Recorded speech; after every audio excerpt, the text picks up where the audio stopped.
So very good evening everyone, welcome to the GATE school, welcome to Unacademy. चलो आज का एक नया चैप्टर स्टार्ट करते हैं कैलकुलस का। ये आखिरी चैप्टर है जो आप पढ़ने जा रहे हो। कैलकुलस में काफ़ी सारी नई नई चीज़ें हम लोगों ने सीखी हैं। अगर कैलकुलस वाले चैप्टर में अभी तक आपको क्लैरिटी मिली हो तो एक बार चैट बॉक्स में जल्दी से कंफर्म कर दो कि हाँ सर अभी तक सारी बातें क्लियर हैं, अच्छी तरीके से हम लोग रिवाइज कर चुके हैं। आज एक नया चैप्टर पढ़ने के लिए एक्साइटेड है। फटाफट सभी लोग आ जाओ, क्योंकि आज का जो चैप्टर है ना, मैंने आपको बताया ना, वो क्या है, पूरे के पूरे मैथमेटिक्स की, पूरे के पूरे मैथमेटिक्स की जान अगर इस चैप्टर को बोला जाए तो कुछ गलत नहीं होगा, क्योंकि इस चैप्टर से तो सवाल पूछे ही जाते हैं, बट साथ के साथ साथ ये बाकी सारे चैप्टर्स के लिए प्री रिक्विजिट का भी काम करता है। ठीक है, चलो।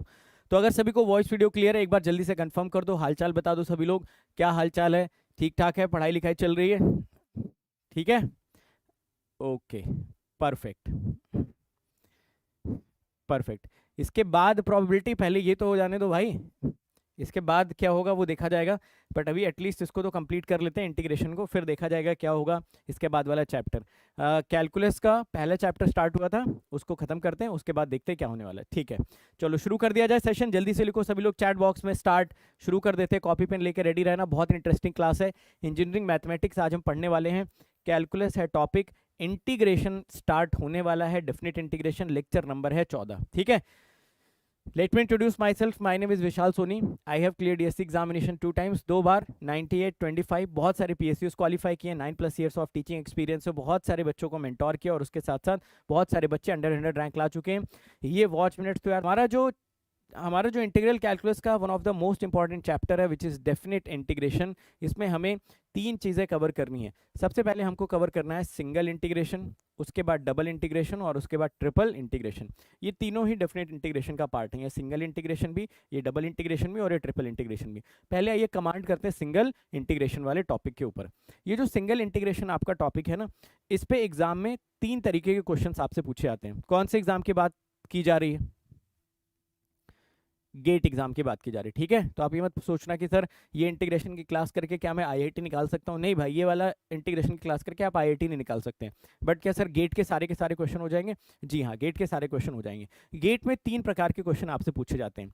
एक पूछा जाता है प्रॉपर्टी बेस्ड क्वेश्चन, यानी कि अगर आपको डेफिनेट इंटीग्रेशन की प्रॉपर्टीज बहुत क्लैरिटी से आती है तो प्रॉपर्टी बेस्ड क्वेश्चन चिल्ला चिल्ला के बोल रहा होगा कि भाई मेरे अंदर प्रॉपर्टी लगाओ और आंसर कैलकुलेट कर लो। उसके बाद मॉडुलस बेस्ड क्वेश्चन आते हैं, जहां पर आपको इंटीग्रेशन कुछ इस टाइप का दिया रहेगा, जहां पे फंक्शंस के ऊपर मॉडुलस लगे होंगे, है ना, जैसे 0 से 1 मॉड ऑफ x + 1 dx, इसको इंटीग्रेट करके बताइए। 0 से 1 mod of sin x dx, इसको इंटीग्रेट करके बताइए, ऐसा टाइप का। और तीसरे टाइप का जो मॉडल होता है GIF बेस्ड, यहाँ पर फंक्शंस पे GIF लगा होगा, जैसे 0 से 2 greatest integer function of x² + 2 dx, ऐसा टाइप का। समझ गए मेरी बात को? तो कहने का मतलब है ये 3 मॉडल्स हमको मास्टर करना है। अगर ये 3 मॉडल्स हम अच्छे से मास्टर कर पाएंगे तो आप देखोगे कि 99.99% क्वेश्चंस जो भी आपके पोस्ट ग्रेजुएट कॉम्पिटिटिव एग्जाम्स में पूछे जाते हैं, पीजी एग्जाम्स में पूछे जाते हैं, चाहे वो आपका गेट हो, ESE, PSU, सारे क्वेश्चन आप लगा सकते हो। तो आइडिया क्लियर हो गया कि हमें क्या क्या कवर करना है इसमें? बोलो हाँ या ना।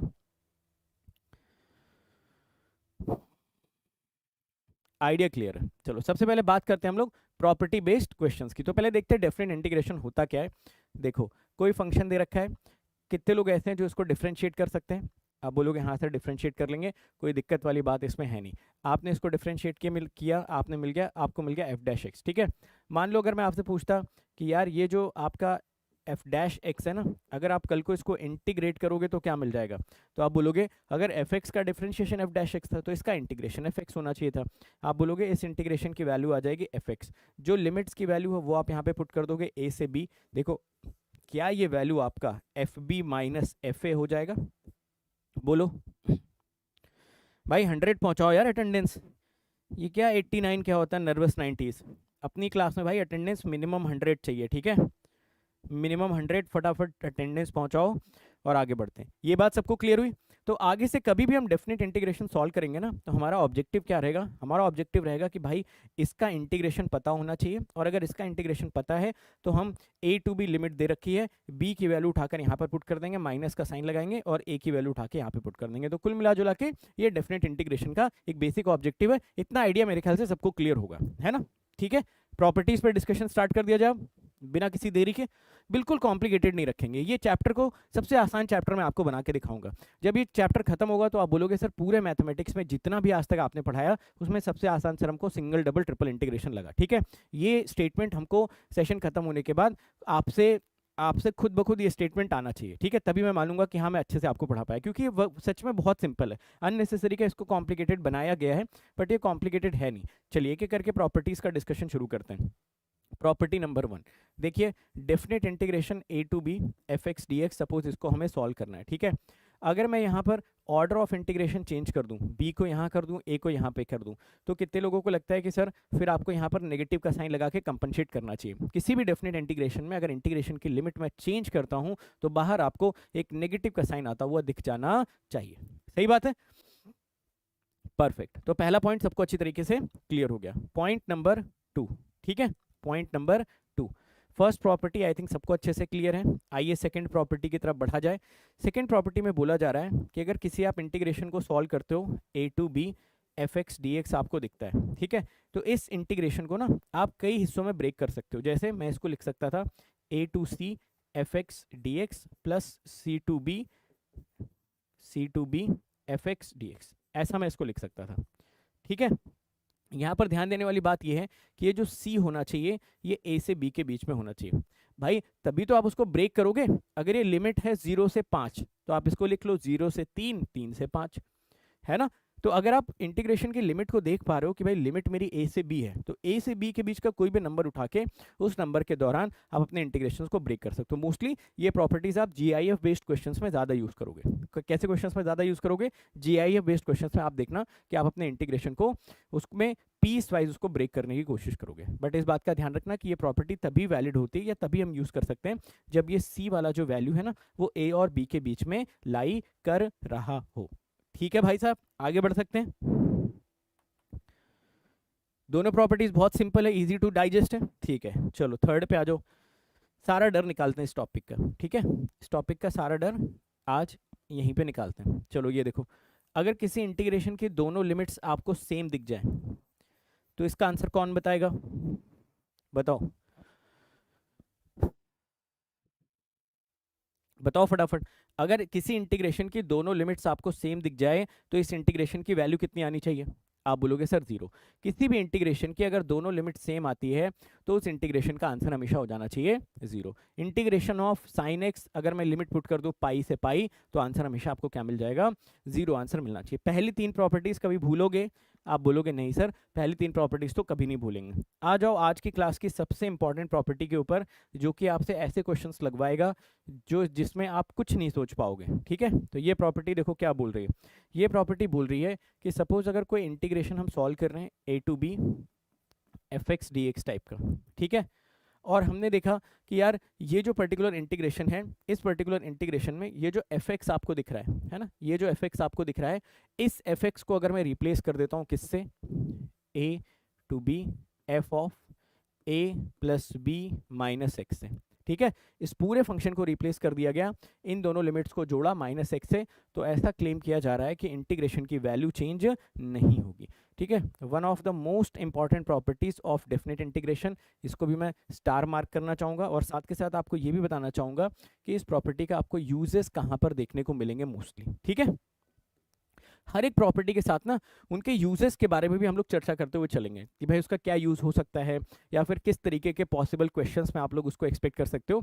ये भी प्रॉपर्टी के साथ साथ ही सीखना है। अदरवाइज क्या होगा, अगर मैं सारी प्रॉपर्टीज एक साथ आपको पढ़ा दूंगा और अचानक से क्वेश्चंस कराऊंगा ना तो फिर आप वहाँ पर कन्फ्यूज हो जाओगे कि यार कौन सी प्रॉपर्टी कहाँ पर यूज़ करनी। बट अगर इसी टाइम पे लॉजिकली आप इसको देखते जाओगे और साथ के साथ दिमाग में बिठाते जाओगे, अच्छा ये मॉडल में ये प्रॉपर्टी लगानी है, तो आप देखना क्वेश्चन में ना ऑटोमेटिकली आपको स्ट्राइक करेगा कि कौन सी प्रॉपर्टी हमको लगानी चाहिए। सही बात है, आगे बढ़ें।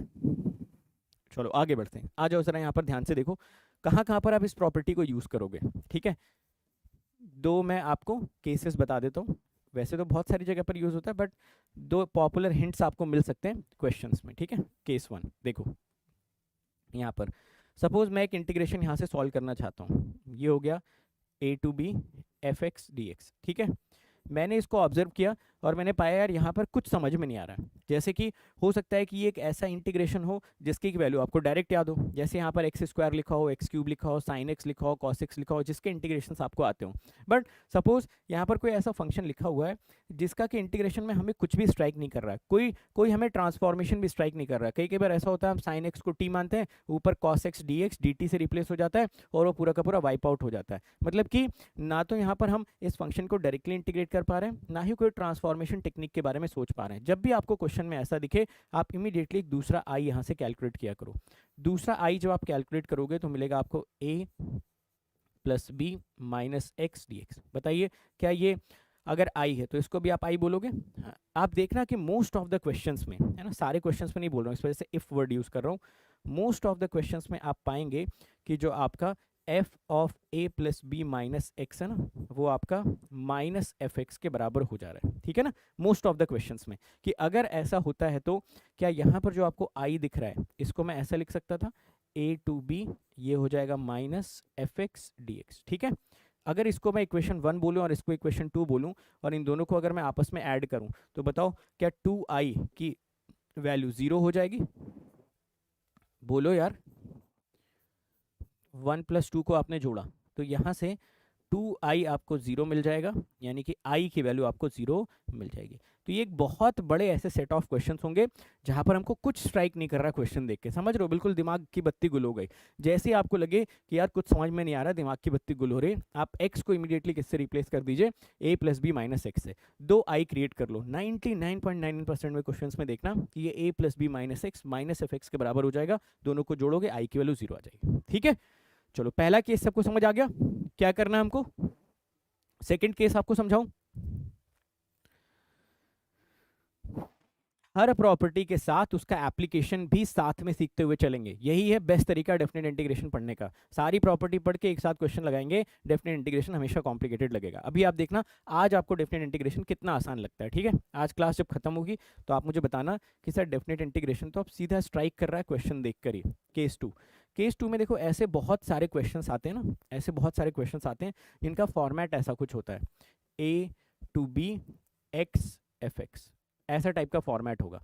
आप जैसे इसको देखोगे आपको लगेगा कि भाई ये x नहीं होता ना तो ये क्वेश्चन सॉल्व हो गया होता। जैसे मान लो यहाँ पर लिखा x sin x, जैसे आप इस क्वेश्चन को देखोगे आपको समझ में आ जाएगा यार x ये प्रॉब्लम क्रिएट कर रहा है, इस x को हटाना पड़ेगा। इस x को हटाने के लिए भी वही समाधान है, ये i दे रखा है, एक दूसरा i हम यहाँ पे लिखते हैं a to b और यहाँ पर a + b - x कर देते हैं और ये आपका एफ एक्स डी एक्स हो जाता है। ठीक है, ये आपका f ऑफ हर एक x को रिप्लेस करना है, a + b - x dx हो जाता है। ठीक है, तो ऐसे क्वेश्चंस में इसको इक्वेशन 1 बोलिए, इसको इक्वेशन 2, इसमें भी अगर आप 1 और 2 को ऐड करोगे ना, 1 और 2 को जो आप ऐड करोगे तो क्वेश्चन का फॉर्मेट ही ऐसा कुछ होगा कि ये x ऑटोमेटिकली डिलीट हो जाएगा। मोस्टली इस क्वेश्चन में क्या होगा, f of a + b - x F x के बराबर हो जाएगा और जैसे आप इन दोनों को जोड़ोगे ना ये -x वाला जो कंपोनेंट है वो कैंसिल आउट हो जाता है। ठीक है, तो इन क्वेश्चंस में क्या होता है कि जो आपका f of a + b - x होता है ये हमेशा एफ एक्स के बराबर आता है। चाहे तो आप अभी क्वेश्चन सॉल्व करना तो आप बताना कि हाँ सर आपने पहले भी बताया था और यही चीज़ हो रही है। जैसे ये हुआ और मैं 1 और 2 को ऐड करता हूँ तो बताओ क्या ये काफ़ी सिंपल सा एक क्वेश्चन बन जाएगा।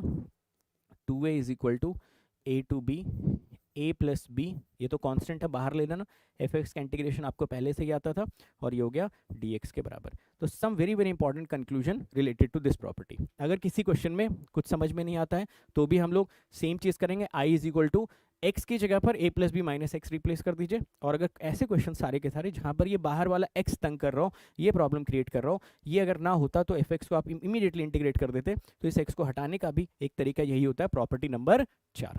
समझे मेरी बात को? क्लियर है ये बात सभी को? बोलो भाई साहब।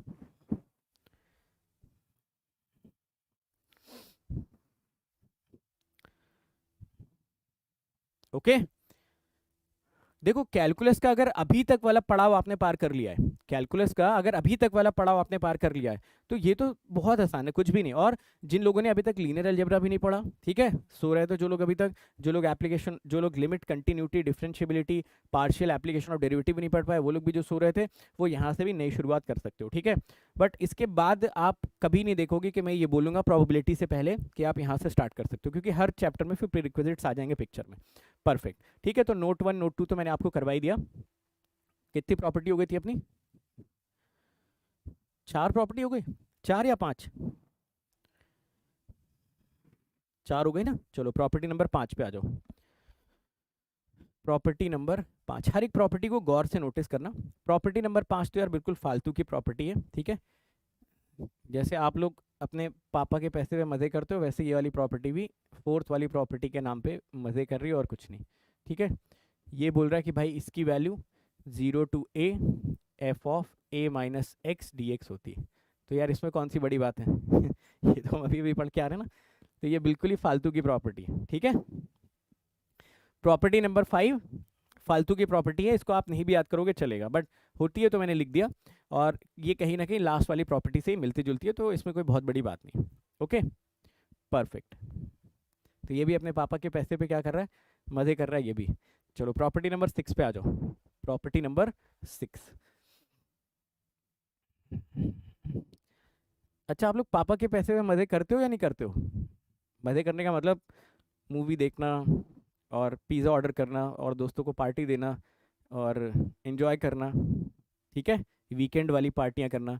वीकेंड पे बोलते हो आप लोग अटेंडेंस कम हो जाती है, उसका रीज़न नहीं बताते, नहीं करते हो आप लोग?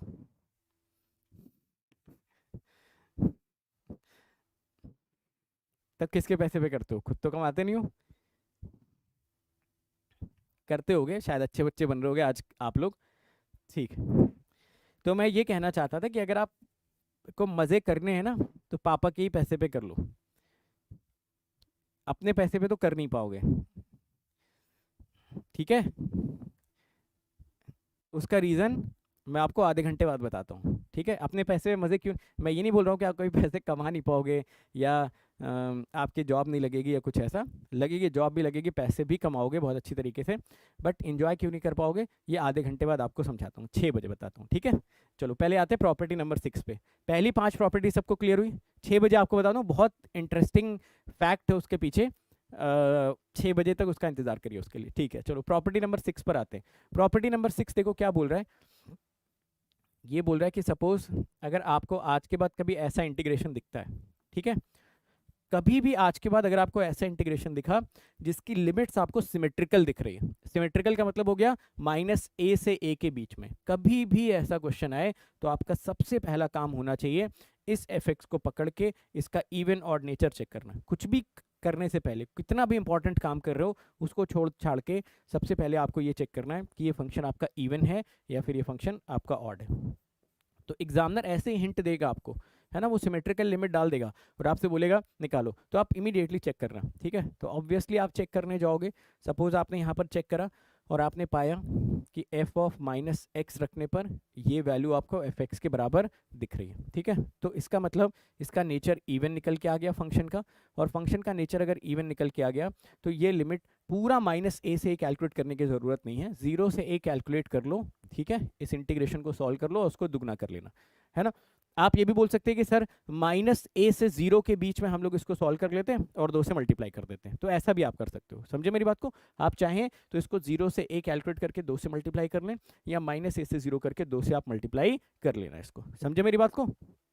परफेक्ट। चलो अब देखना है यहाँ पर f of minus x is equal to, अगर माइनस एफ एक्स आ गया, ठीक है, तो ये वैल्यू आपको कितनी मिल जाएगी, ऑड मिल जाएगी।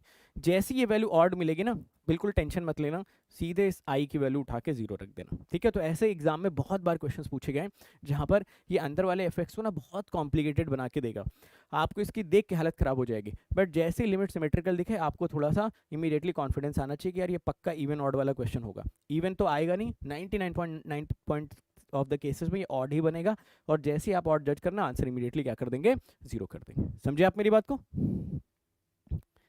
Okay everyone.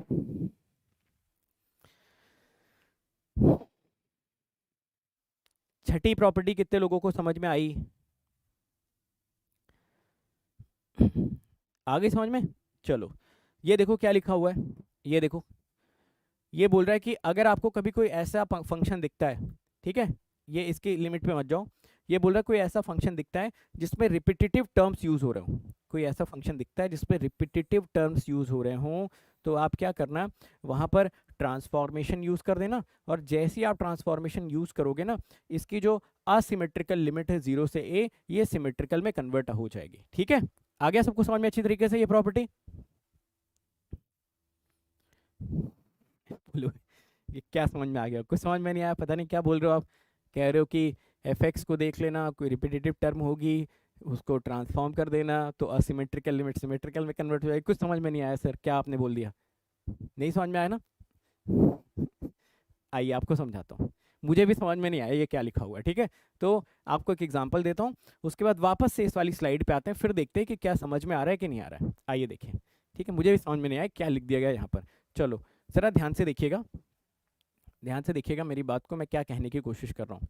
देखिए ज़रा, 0 से 2, ठीक है, x-1 का whole square sine x-1 divided by cos x-1 plus x-1 की पावर 4 dx। ऐसे टाइप का सपोज को इंटीग्रेशन हमको दिख रहा है। ठीक है, तो ऑब्वियसली इसकी लिमिट सिमेट्रिकल तो नहीं है, हम सभी लोग इस बात पे एग्री करते हैं कि इसकी लिमिट सिमेट्रिकल तो नहीं। भाई 0 से 2 इसने दे रखा है, मगर देखो यहाँ पर क्या x-1 का जरूरत से ज्यादा इस्तेमाल नहीं हो रहा है? आपको नहीं लग रहा है x-1 x-1 x-1 x-1 x-1 ना हो गया फूड ब्लॉगर का चीज हो गया। जहाँ भी फूड ब्लॉगर जाता है तो वहाँ पर जो फूड बनाने वाला रहता है वो क्या करता है, सबसे पहले बता दो? चीज़ डालना शुरू कर देता है ना सारी चीज़ों में। भैया आप क्या बनाते हो? मैं चाय बनाता हूँ। क्या डालते हो उसमें? चीज़ डाल देता हूँ उसमें। भैया आप क्या बनाते हो? मैं तो दाल बनाता हूँ। दाल में क्या डालते हैं? चीज़ डाल देते हैं। ठीक है, तो हर एक चीज़ का क्या इलाज है? चीज़। वैसे ही देखो यहाँ पर इसके आपको भरमार नहीं लग रही? x-1 x-1 यानी कि कुछ ऐसे इंटीग्रेशंस, कुछ ऐसे इंटीग्रेशंस जिनकी लिमिट भले ही सिमेट्रिकल ना हो, बट कुछ ऐसे टर्म्स हों जो बहुत ज़्यादा बार यूज़ हो रहा है, तो ये आपको इंडिकेशन देता है कि आप एक काम करो, इस x-1 को t मानो, है ना? जो टर्म बार बार रिपीट हो रहा है उसको आप t मानिए। जैसे आप x-1 को t मानोगे, ज़रा इसके लिमिट्स के बारे में बताइए, आपको क्या लगता है इसके लिमिट्स में क्या क्या परिवर्तन हो रहा है? तो यहाँ पर चेक करके बताओ, अगर x की वैल्यू मैं 0 ले लूँ तो क्या t मुझको -1 दिखेगा? एब्सोल्युटली। अगर मैं x की वैल्यू 2 ले लूँ तो क्या t मुझको 1 दिखेगा? कोई दो राय इसमें है नहीं। तो आपने बोला कि सर ये तो बन गया -1 से 1, ये वैल्यू हो गई टी स्क्वायर, इसको हमने लिख दिया साइन टी, और बटे में आ गया कॉस टी प्लस टी की पावर 4। अब मुझे कोई बता सकता है कि ये जो पूरा, अच्छा ऑब्वियसली dx जब करोगे तो ये आपको dt के बराबर मिल जाएगा, इसमें तो कोई डाउट ही नहीं। अब आप मुझे बता सकते हो क्या ये सिमेट्रिकल लिमिट में कन्वर्ट हुई या नहीं?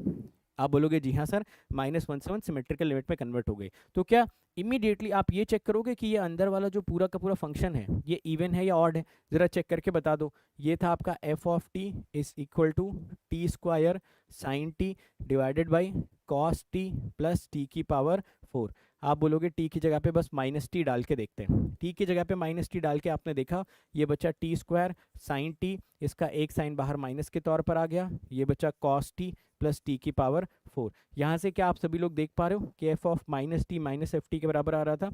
जी हाँ, यानी कि ये फंक्शन इवन हुआ या ऑड हुआ? आप बोलोगे कि सर ये फंक्शन आपका हो गया ऑड, और अगर ये फंक्शन ऑड हुआ तो क्या इसका आंसर 0 आने से कोई रोक सकता है?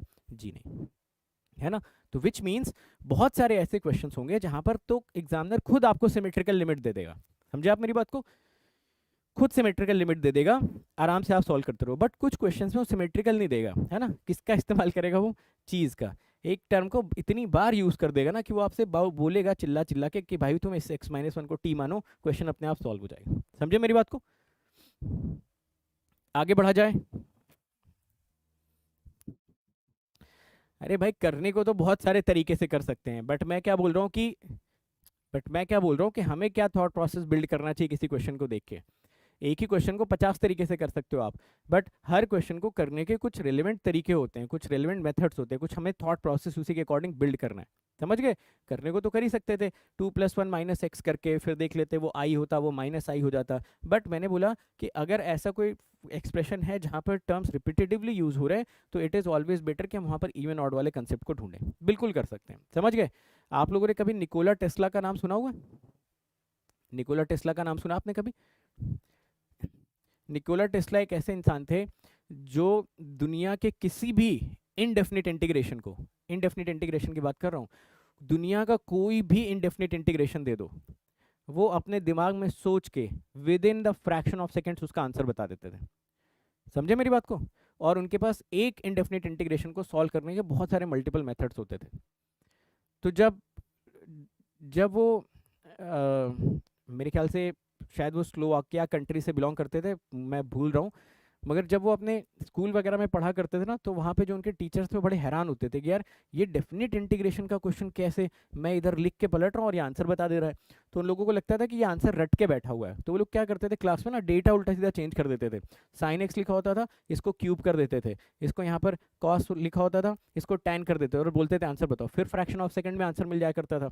तो वहाँ से उन लोगों को ये समझ में आया कि भाई, सर्बिया के थे, वेरी गुड, हाँ सर्बिया। तो वहाँ से उन लोगों को ये समझ आया कि इस इनका जो दिमाग है वो शायद प्रोग्राम्ड है भगवान के द्वारा। भाई कैलकुलेटर में आप कुछ भी डालो ना, 12 × 36 या 12.7 क्योंकि कंप्यूटर में वो प्रोग्रामिंग आपके कैलकुलेटर में वो प्रोग्राम्ड है कंप्यूटर आपका, तो वो immediately with in fraction of seconds result निकाल के बता दे रहा है। तो ये कंक्लूजन निकाला गया कि इनका जो दिमाग था वो भगवान ने प्रोग्राम करके भेजा हुआ था, उसमें डेटा गया, अपने आप कैलकुलेट होकर आंसर आ गया।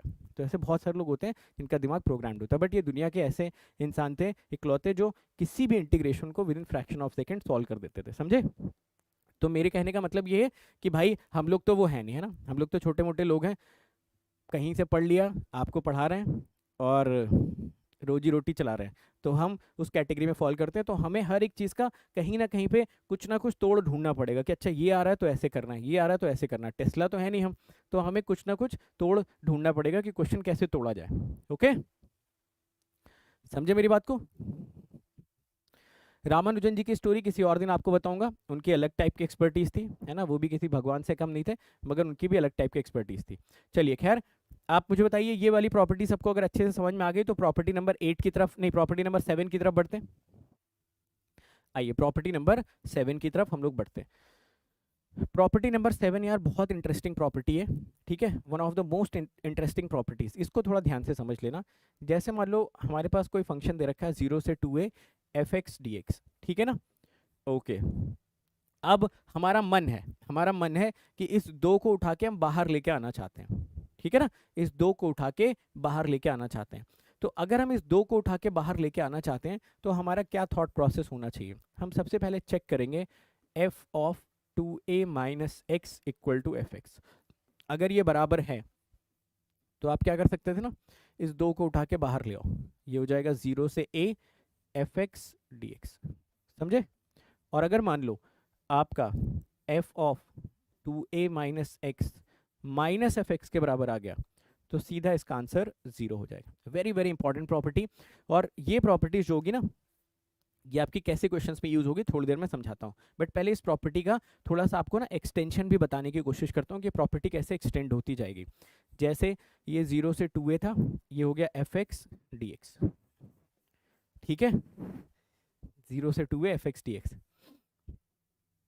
तो हमने यहाँ पर पाया कि f of 2a minus x equal to f x है, ठीक है। तो आप क्या कर सकते थे, ये लिमिट में से 2 को बाहर निकाल लेते। फिर सपोज अगर कोई और चेक करना चाहता कि नहीं भाई हमें a भी नहीं चाहिए यहाँ पर, तो आप चेक करिए f of a minus x equal to f x, ठीक है। तो इस लिमिट में से 2 आप बाहर और ले सकते थे, ये हो जाता 4, ये लिमिट हो जाती 0 से a/2 F x D x, ठीक है।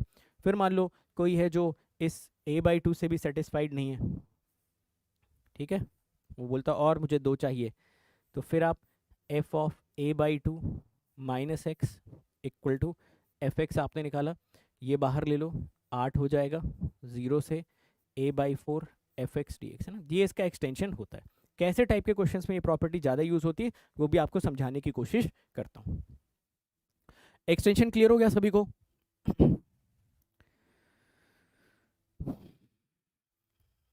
बहुत इंपॉर्टेंट है, इसमें इंपॉर्टेंट भी मार्क कर लेते हैं, इंपॉर्टेंट इस पे मार्क करते हैं, very very important property. Okay, ठीक है।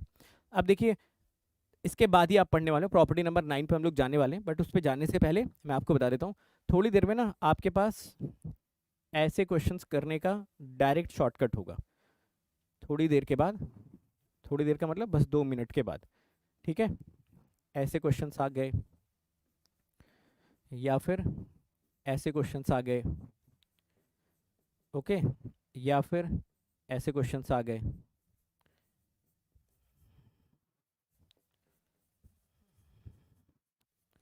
ऐसे क्वेश्चंस करने का ना थोड़ी देर के बाद आपके पास शॉर्टकट होगा। इन क्वेश्चंस में एक चीज़ ऑब्जर्व करिए, क्या लिमिट आपको तीनों ही केसेस में 0 to π/2 मेंशन करी गई है? बोलो। तो आप देखो, हाँ, यानी कि ऐसे क्वेश्चंस करने का शॉर्टकट तभी डेवलप हो सकता है जब लिमिट उसने 0 से π/2 मेंशन कर रखी होगी। तो एग्जामिनर डिलिबरेटली क्या करेगा, डिलिबरेटली आपको 0 से लेके पाई ऐसा दे देगा, साइन की power cube x D x, ठीक है ना, या फिर वो ऐसा दे देगा 0 से लेके 2 पाई कॉस की पावर 6x dx, ऐसा टाइप का दे देगा। यानी कि यहाँ पर आपको इंटीग्रेशन के लिमिट में ऊपर π/2 जनरेट करना है कैसे भी करके। अब आपको पता है कैसे जनरेट करना है, आप चेक करोगे यहाँ पर f of pi minus x अगर इक्वल टू fx के बराबर आता है, दो बाहर ले लेना, ये 0 से π/2 बन जाएगा। यहाँ पर पहले दो बाहर लेके पाई बनाना, फिर एक और दो बाहर लेके π/2 बनाना, बार बार आपको क्या चेक करना रहेगा कि f of 2a minus x fx के बराबर है नहीं। जैसे यहाँ पर f of 2 pi minus x fx के बराबर है, तो एक दो बाहर ले लेना, अभी भी लिमिट 0 से पाई रहेगी। फिर f of pi minus x fx के बराबर है नहीं, अगर वही बराबर आता है फिर एक और बाहर लेना, 4 बाहर आ जाएगा, 0 से π/2 की लिमिट बन जाएगी।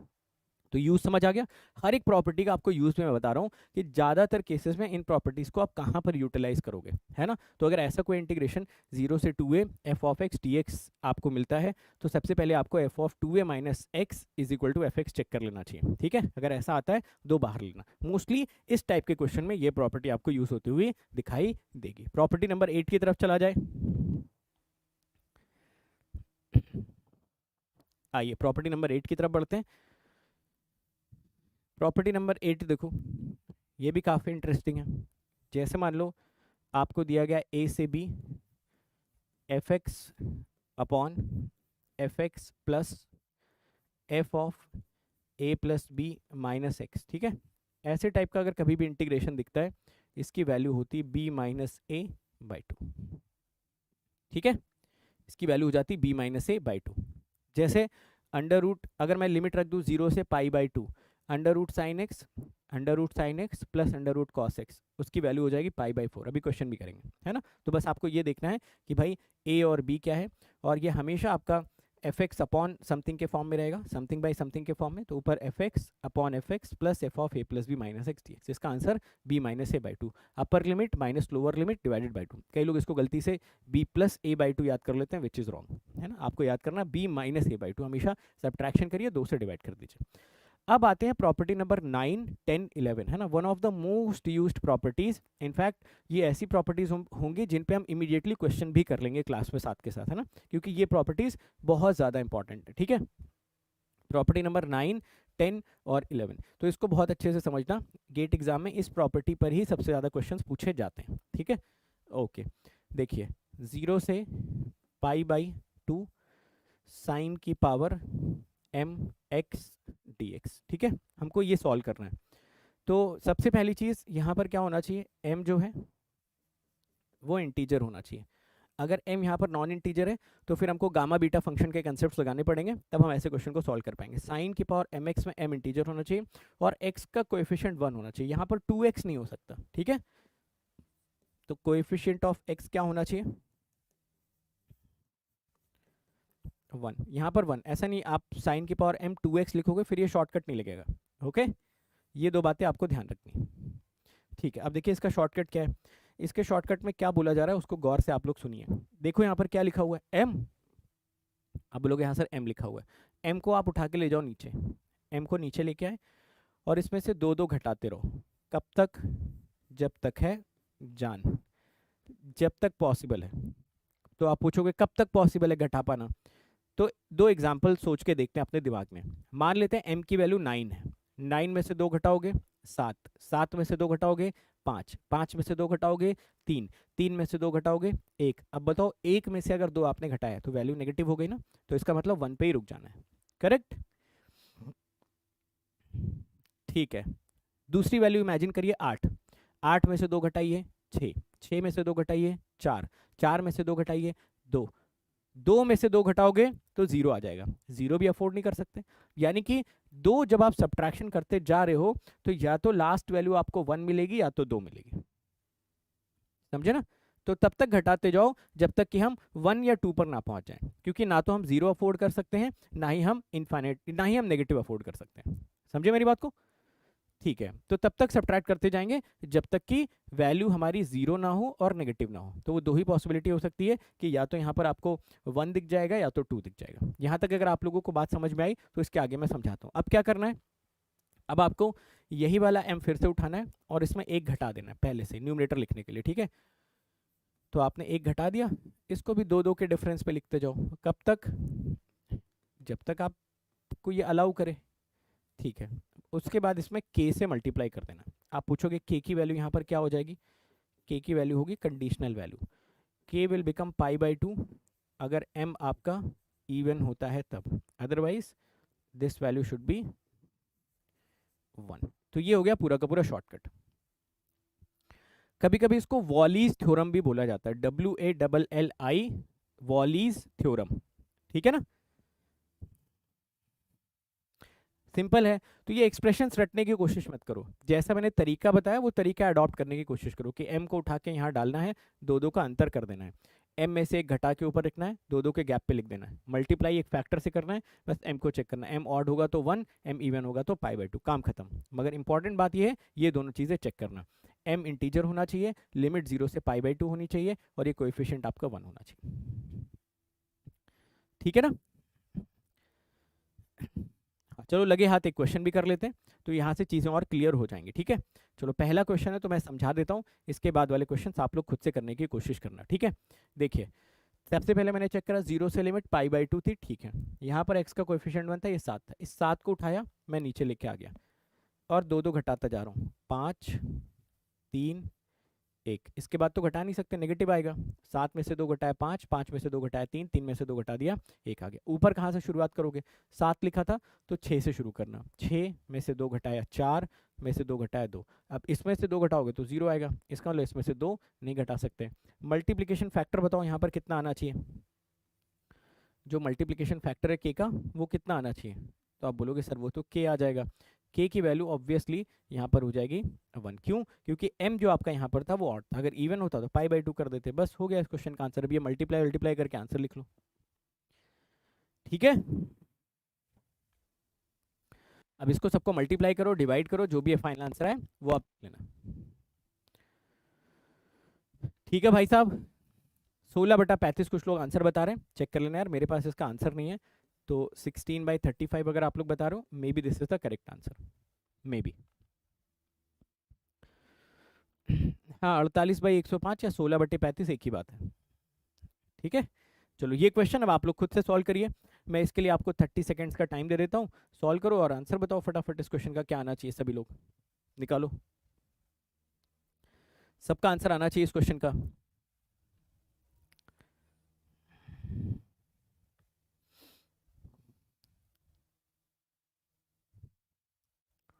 कोई गलती मत करना।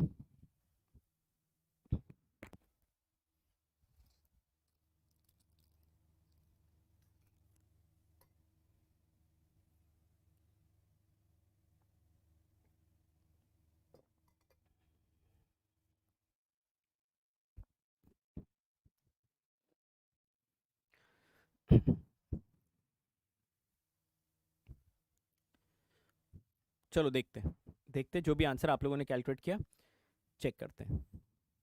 सबसे पहली चीज़ आपने देखा यहाँ पर 6, सबसे पहले तो लिमिट चेक कर लिया करो 0 से पाई बाई 2। ठीक है, ठीक है, 6 लिखा इंटू 4 इंटू 2, अब और तो घटा नहीं सकते, 0 हो जाएगा। ऊपर 5 से शुरुआत करेंगे, 5 इंटू 3 इंटू 1। ठीक है, परफेक्ट। चलो बताओ इसमें जो k वाला इंडेक्स आ जाएगा वो कितना आ जाएगा? अगर ये इवन था तो ये मिलता पाई बाई 2, बस अब इसको सॉल्व कर लो जो भी आ रहा है।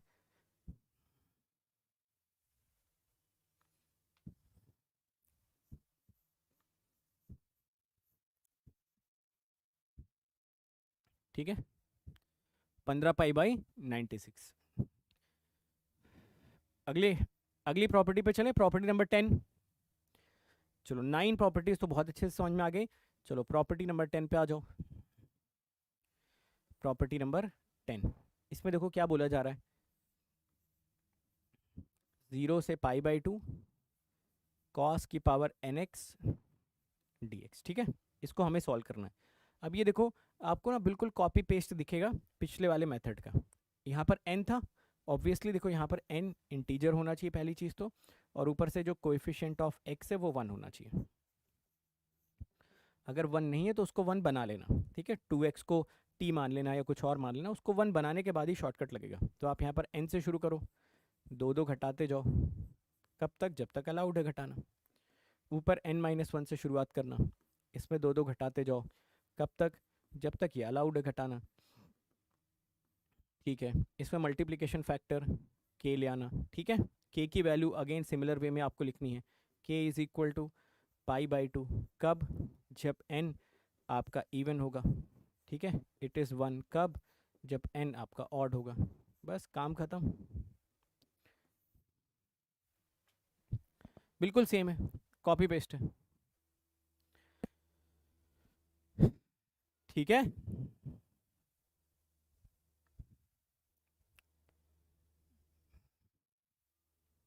नोट करते जाओ सारा फटाफट सभी लोग। अगर ये नोट हो गया तो कुछ क्वेश्चन इस पे करवा देता हूँ आप लोगों को। आ जाओ कुछ क्वेश्चन पे करते हैं। चलो ये क्वेश्चन देखो, इसका आंसर बताओ। पहला क्वेश्चन है, मैं करवा देता हूँ, इसके बाद वाला क्वेश्चन आप लोग ट्राई करना। ठीक है, 0 से लिमिट दे रखी है π/2 cos³ x। 3 नीचे लिखा, 3 में से 2 घटाया, आंसर मिला 1। 3 में से 1 सब्ट्रैक्ट कर दिया, 2। 2 के बाद तो कुछ लिख ही नहीं सकते। और ये आपको जो यहाँ पर पावर इसने मेंशन कर रखी थी वो इवन थी या फिर ऑड थी, तो आप बोलोगे सर ये पावर तो ऑड है। अगर ये पावर ऑड है तो बताओ यहाँ पर k कितना आ जाना चाहिए, 1। आंसर कितना आ जाता, 2/3। आ रहा सभी का आंसर 2/3?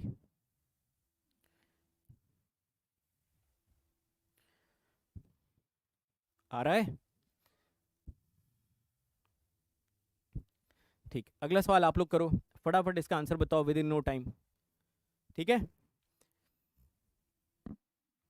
भाई साहब, सवाल लिखते ही आंसर आ जाना चाहिए। ठीक है,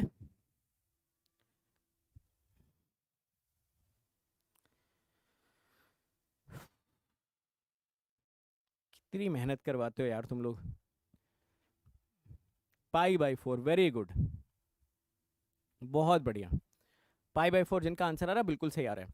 आपने क्या करा, आपने कहा सर ये देखिए ये लाइन लीजिए और यहाँ पर आप लिख लीजिए 2।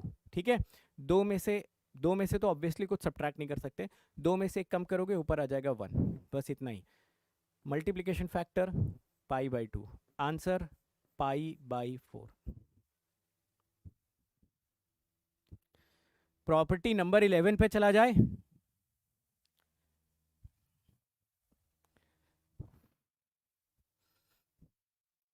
चल दिया जाए, चलो चलते हैं प्रॉपर्टी नंबर 11 पे चलते हैं। ठीक है, प्रॉपर्टी नंबर 11 भी इसी से ही इंटरकनेक्टेड है, वॉलीज थ्योरम से ही इंटरकनेक्टेड है। प्रॉपर्टी नंबर 11 देखो क्या बोल रहा है प्रॉपर्टी नंबर 11 में, ये बोल रहा है 0 से π/2 आप ले लीजिए, साइन की पावर mx ले लीजिए, कॉस की पावर nx ले लीजिए, dx ले लीजिए। ठीक है, यहां पर भी सेम लिमिटेशन है, m आपका होना चाहिए इंटीजर, n आपका होना चाहिए इंटीजर, और कोएफिशिएंट ऑफ x आपको कितना मिलना चाहिए, कोएफिशिएंट ऑफ x आपको मिलना चाहिए इक्वल टू 1। ठीक है भाई साहब,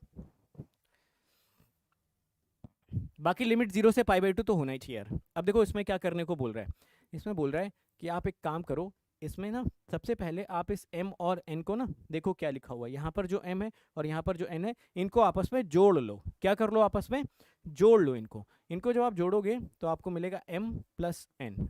अब इसमें से 2 घटाते रहो मस्त आप, m plus n minus 2, m plus n minus 4, dot dot dot dot. Correct, दोनों को जोड़ दो। जैसे मान लो अगर ये 7 होता ये 4 होता, 7 4 11 जोड़ दिया, उसके बाद 2 2 2 2 घटाते हुए जा रहे हैं। ऊपर जो लिखना है उसका पैटर्न जैसे पहले करते थे वही रखना है। जैसे इस m को उठाया, इस m में से एक सब्ट्रैक्ट कर दिया, और फिर वही 2 2 2, n को उठाया, n-1 n-3 dot dot dot, ऐसा। ठीक है, यहां पर भी एक इंडेक्स फैक्टर आ जाएगा मल्टीप्लाइड बाई k।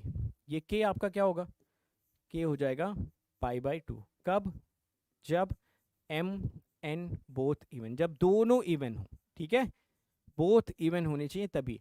एक इवन है एक ऑड है, एक ऑड है दूसरा इवन है, दोनों ऑड हैं, तो बाकी इन सारे केसेस में आप सिंपली k की वैल्यू 1 चूज कर सकते हो।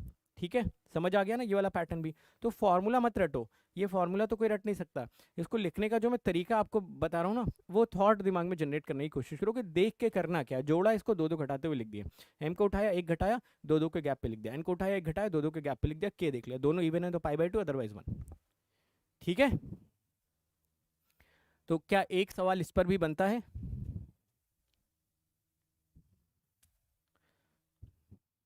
बनता तो है, चलो बनता है तो किया जाए।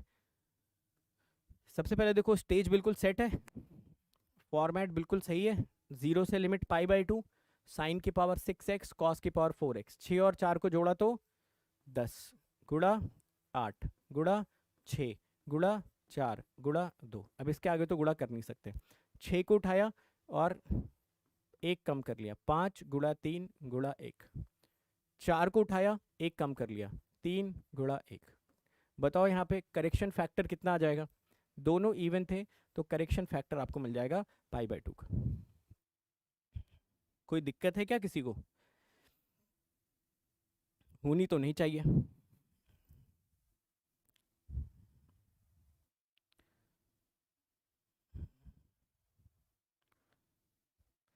3π/512 किसी ने कैलकुलेट करके भी बताया? यार मेरे पास आंसर नहीं है भाई। ठीक है, बाकी लोग भी चेक कर लेना एक बार, इसकी ऑथेंटिसिटी एक बार चेक कर लेना कि कितना ऑथेंटिक है ये आंसर। 3π/512 कितना ऑथेंटिक है ये एक बार चेक कर लेना भाई साहब। ठीक है, चलो ठीक है। इतनी बात समझ में आई किसी को या नहीं समझ में आई किसी को?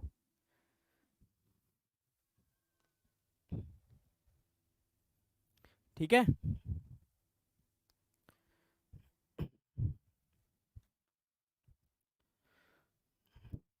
इसी के साथ 6 भी बज गए हैं। चलो तो अब मैं आपको बताता हूँ कि आपको मैं क्यों बोल रहा हूँ, आपको मैं क्यों बोल रहा हूँ कि आप जो है अभी जितना एंजॉय करना है कर लो। ठीक है, जितनी मूवी देखनी है और जितनी पार्टी करनी है, जितनी जो भी करनी है, वो अभी आप अपने पापा जी के पैसे पे आप एंजॉय कर लीजिए।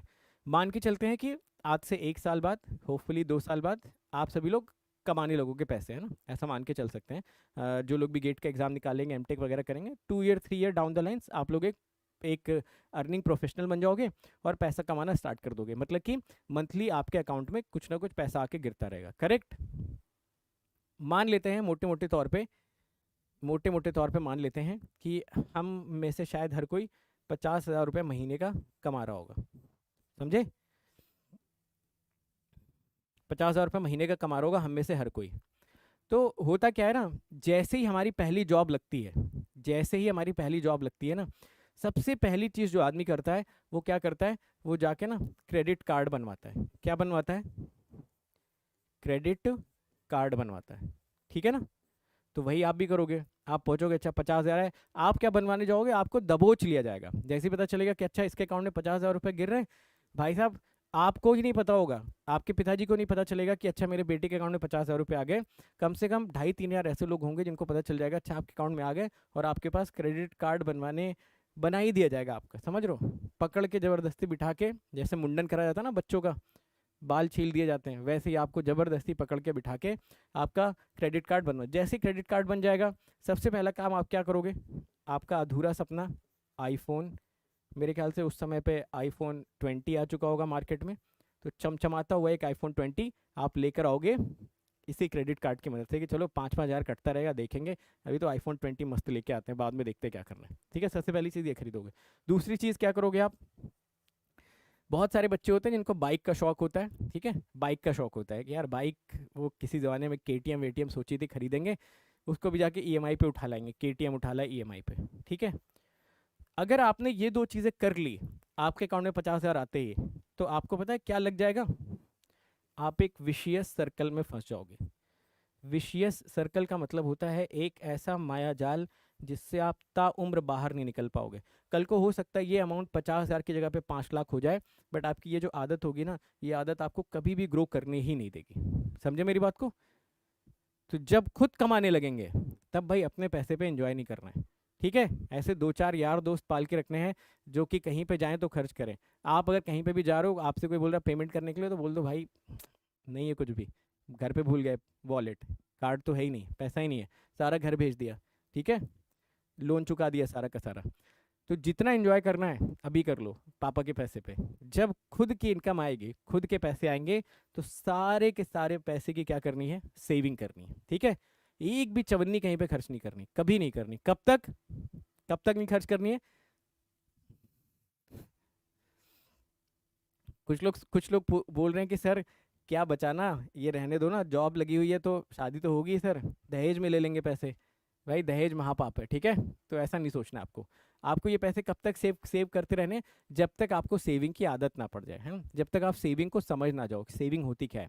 मेरे कहने का मतलब है कि जिस दिन आपकी नौकरी लगती है उस दिन सबसे पहली चीज़ अपने आप को फाइनेंशियली लिटरेट करना, समझ गए। इनमें से कुछ पैसे खर्च करके 4 हज़ार 5 हज़ार के कुछ कोर्सेज होते हैं, बहुत सारी चीज़ें होती हैं जहाँ से पूरा प्रॉपर आप फाइनेंशियल प्लानिंग, फाइनेंशियल लिटरेसी सीखना, और उसके बेसिस पे आपका हर एक कदम डिसाइडेड होना चाहिए। रीज़न इसका मैं इसलिए बता रहा हूँ क्योंकि आप इंडिया में रहते हो, और इंडिया में अगर आप देखोगे तो 2023 से लेकर 2030 तक जिसने ये हैबिट डाल ली, मुझे लगता है कि 2030 के तक जाते जाते आप में से ज़्यादातर लोग फाइनेंशियली फ्री हो जाओगे अगर आपने ये फाइनेंशियल लिटरेसी सीख ली तो। समझे मेरी बात को, है ना। अब फाइनेंशियल लिटरेसी में बहुत सारी चीज़ें आती हैं, वो कभी अलग का मुद्दा है, बट मेरे कहने का मतलब है कि उस टाइम पे भाई एंजॉय वाली आदत नहीं आनी चाहिए किसी के भी अंदर, समझे। थोड़े पैसे खर्च करके नया कुछ सीखना है, एक लिटरेसी अपने अंदर डेवलप करनी है, एक बेसिक लिटरेसी अपने अंदर डेवलप करनी है, और उसके बेसिस पे एकदम कंजूस बन के रहना है, ठीक है। अपने गले पे बैठना है बिल्कुल लाला जी की तरह, 4 आना भी उसमें से खर्च नहीं करेंगे चाहे जो हो जाए, करेक्ट। तो अब तो नहीं खरीदोगे ना आईफोन 20, केटीएम और ये, तो इस माया जाल में आपको नहीं फंसना है। चलिए किसी दिन और इसके बारे में और डिटेल में बात करी जाएगी। आप में से कुछ लोगों ने पूछा तो मैंने बता दिया कि ऐसा क्यों नहीं करना चाहिए, ठीक है। चलिए मैं अब आपको कुछ इंपॉर्टेंट इंटीग्रेशंस बताने वाला हूँ। उससे पहले एक चीज़ मैं आपको और बता देता हूँ, एक चीज़ और बता देता हूँ। आज आपका काम क्या होना चाहिए, आज आप जाइए गूगल पे सर्च करिए इंटीग्रेशन फार्मूला लिस्ट, एक फार्मूले की लिस्ट आ जाएगी। आज तक तो याद हुआ नहीं, 20-21 साल के हो गए, तो आगे भी याद नहीं रहेगा, ठीक है। बट फिर भी एक लास्ट ट्राई कर लेना कि उसमें से 10%, 20%, 30% अगर याद हो जाए तो ठीक है। जो इंपॉर्टेंट वाले हैं वो तो हमें याद ही रहते हैं, जैसे कि साइन एक्स का, कॉस एक्स का, एक्स स्क्वायर का, एल एन एक्स का, है ना, बेसिक वाले तो हमको याद ही रहते हैं। जो आज तक याद ही नहीं हुए वो वैसे भी आगे याद नहीं रहेंगे, तो अननेसेसरी का उस पर टाइम वेस्ट करने से मेरे ख्याल से कोई ज़्यादा फायदा नहीं। फिर भी अगर आपका मन करता है तो आप एक लास्ट ट्राई उस पर दे देना। मैं कुछ यहाँ पर ऐसे इंपॉर्टेंट इंटीग्रेशंस लिख देता हूँ जो most of the times use होंगे आपके गिवन क्वेश्चंस में। वैसे ऐसा कोई दावा नहीं कि हर बार यही यूज होगा, कोई अदर इंटीग्रेशन भी पूछ सकता है, बट पिछले अगर 25 सालों के गेट का इतिहास देखें तो वहाँ पे सिंगल इंटीग्रेशन से कोई बहुत कॉम्प्लिकेटेड क्वेश्चंस कभी पूछे नहीं गए, समझ गए, कभी पूछे नहीं गए। तो बहुत डिफिकल्ट सिंगल इंटीग्रेशन के क्वेश्चंस नहीं पूछे जाएंगे, ना तो डायरेक्ट इंटीग्रेशन के रिजल्ट बेस्ड और ना ही वैसे ही, है ना। तो 3-4 मैं यहाँ पर लिखता हूँ, बट आपकी एज ए स्टूडेंट जिम्मेदारी होनी चाहिए कि वो फॉर्मूले लिस्ट में जितने फॉर्मूलेज हैं उनको याद करने की कोशिश करिए ना, 10-20-30-40% जो भी याद हो जाए ना, बट याद होगा नहीं यार, आज तक तो हुआ नहीं याद, तो अब आगे भी क्या ही याद होगा। तो वो एक एक्सपेक्टेशन ही रियलिस्टिक नहीं है। बट मैं यहाँ पर कुछ लिख देता हूँ जो हम, जिस पे हम कंफ्यूज रहते हैं और जो कि हमें पता होने चाहिए। जैसे कि ऐसा कुछ अगर कभी लिखा हुआ है 1/√a² minus x square dx, ठीक है। तो ये क्या होता है, साइन इनवर्स x बाई ए। सारे नहीं लिख रहा हूँ, 4-5 ही लिखूंगा बस, ठीक है। दूसरा, बाकी आपकी जिम्मेदारी यार, आप खोजो फॉर्मूला शीट, ठीक है, और याद हो सके तो याद कर लेना। dx ये होता 1/a tan inverse x by A. दोनों में मैसिव डिफरेंस ये है कि यहाँ पर 1/a नहीं आता, यहाँ पर आता है ना। तो ये बहुत बार गलती हो जाती है, कॉमन मिस्टेक होता है, भूल जाते हैं हम लोग। बट क्या करिए, आप इसको याद रखिए कि √a² माइनस एक्स स्क्वायर है तो 1/a बाहर नहीं आएगा, और अगर 1/a² प्लस एक्स स्क्वायर है तो 1/a बाहर आ जाएगा। ठीक है ना। चलो एक तीसरा और बता देता हूँ चौथे वाले से, फिर एक शॉर्टकट की तरफ बढ़ते हैं। थर्ड थर्ड वाले में ln x का भी याद कर लो, काफ़ी बार यूज होगा ln x का। तो ln x dx आपका हो जाता है x ln x minus x. बहुत सारे लोग इसको 1/x कर देते हैं। भाई ln x का डिफरेंशिएशन 1/x होता है, इंटीग्रेशन होता है x ln x minus x. ठीक है, ये तीन मैंने यहाँ पर आपको बता दिए। चौथे वाले के पीछे एक साइंस है, वो साइंस मैं आपको समझाता हूँ। तो मैं अपनी तरफ से तो ये चार ही रिकमेंड करता हूँ, बट आइडियली आपको सारे याद होने चाहिए। ठीक है।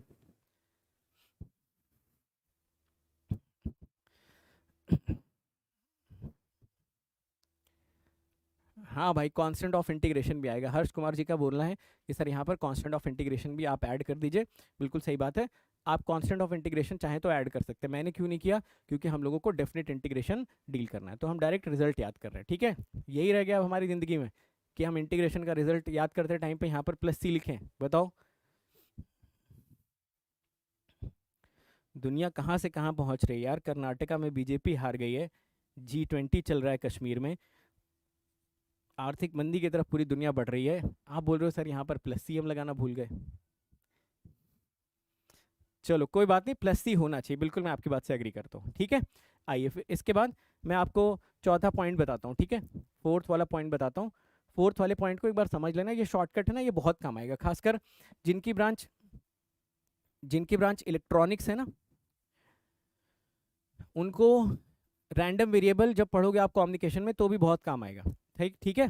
चलिए देखिए, जैसे मान लीजिए अगर मुझे कोई ऐसा इंटीग्रेशन सॉल्व करना है, ठीक है, इस इंटीग्रेशन में आप नोटिस करिए कि इस इंटीग्रेशन में एक पॉलिनोमियल है, दूसरा एक्सपोनेंशियल है। ये जो शॉर्टकट बता रहा हूँ ये सिर्फ पॉलिनोमियल इनटू एक्सपोनेंशियल के केसेस में ही वैलिड होता है। तो देखो इसमें क्या बोला जा रहा है, इसमें बोला जा रहा है अगर आप इसको इंटीग्रेट करना चाहते हो तो e⁴ax को तो ऐसे ही लिख लोगे e⁴ax को ऐसे, आप बोलोगे हाँ लिख देते हैं।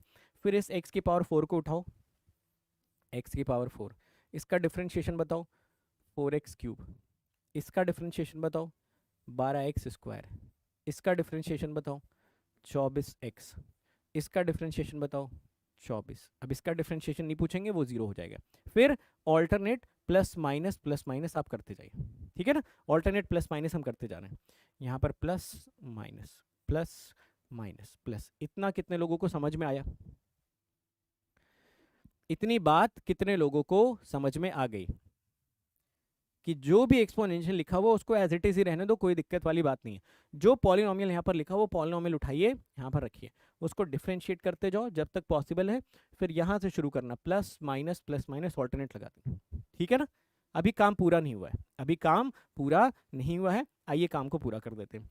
काम को पूरा करने के लिए बोला जा रहा है कि एक बार इसका कोएफिशिएंट चेक करिए, ए है, तो आप क्या करो, यहाँ पर ए से डिवाइड करो। ये ए पॉजिटिव नेगेटिव कुछ भी हो सकता है, a² a³ a⁴ a⁵ so I hope this whole expression is making sense. और अब ऐसे टाइप के एक्सप्रेशंस में आप ज़्यादा टाइम नहीं लगाओगे। ठीक है ना। हाँ क्या बोल रहे हो, x ln x। अच्छा यहाँ पर x रह गया है, आप भी वही हो G20 वाले, x ln x minus x। ठीक है, आप लोगों को तो यार गुजरात में होना चाहिए। किस लाइन में आ गए हो भाई साहब आप लोग, इतनी तेज नज़र। गुजरात में क्यों होना चाहिए, क्योंकि गुजरात में सबसे ज़्यादा फैक्ट्रीज किसकी है, हीरे की। ठीक है, तो जनरली हीरे के जो पारखी होते हैं ना, वो वही लोग होते हैं जिनकी नज़र बड़ी तेज़ होती है, मतलब देख के पहचान लेते हैं असली है नकली है, जौहरी। चलो ये समझ आया। आइए ज़रा, ये रहा आपके सामने सवाल, इसको बस एक्सपैंड करके लिखो, एक्सपैंड करके लिखो इसको फटाफट सभी लोग अपनी तरफ से। बिल्कुल सही बात है, x ln x minus x होना चाहिए यार, कोई इसमें डाउट वाली बात ही नहीं है।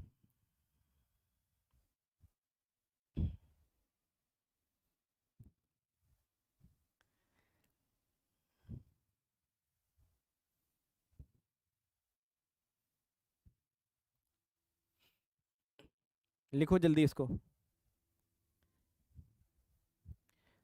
इसको बीटा फंक्शन से नहीं, इसको गामा फंक्शन से कर सकते हो, ठीक है।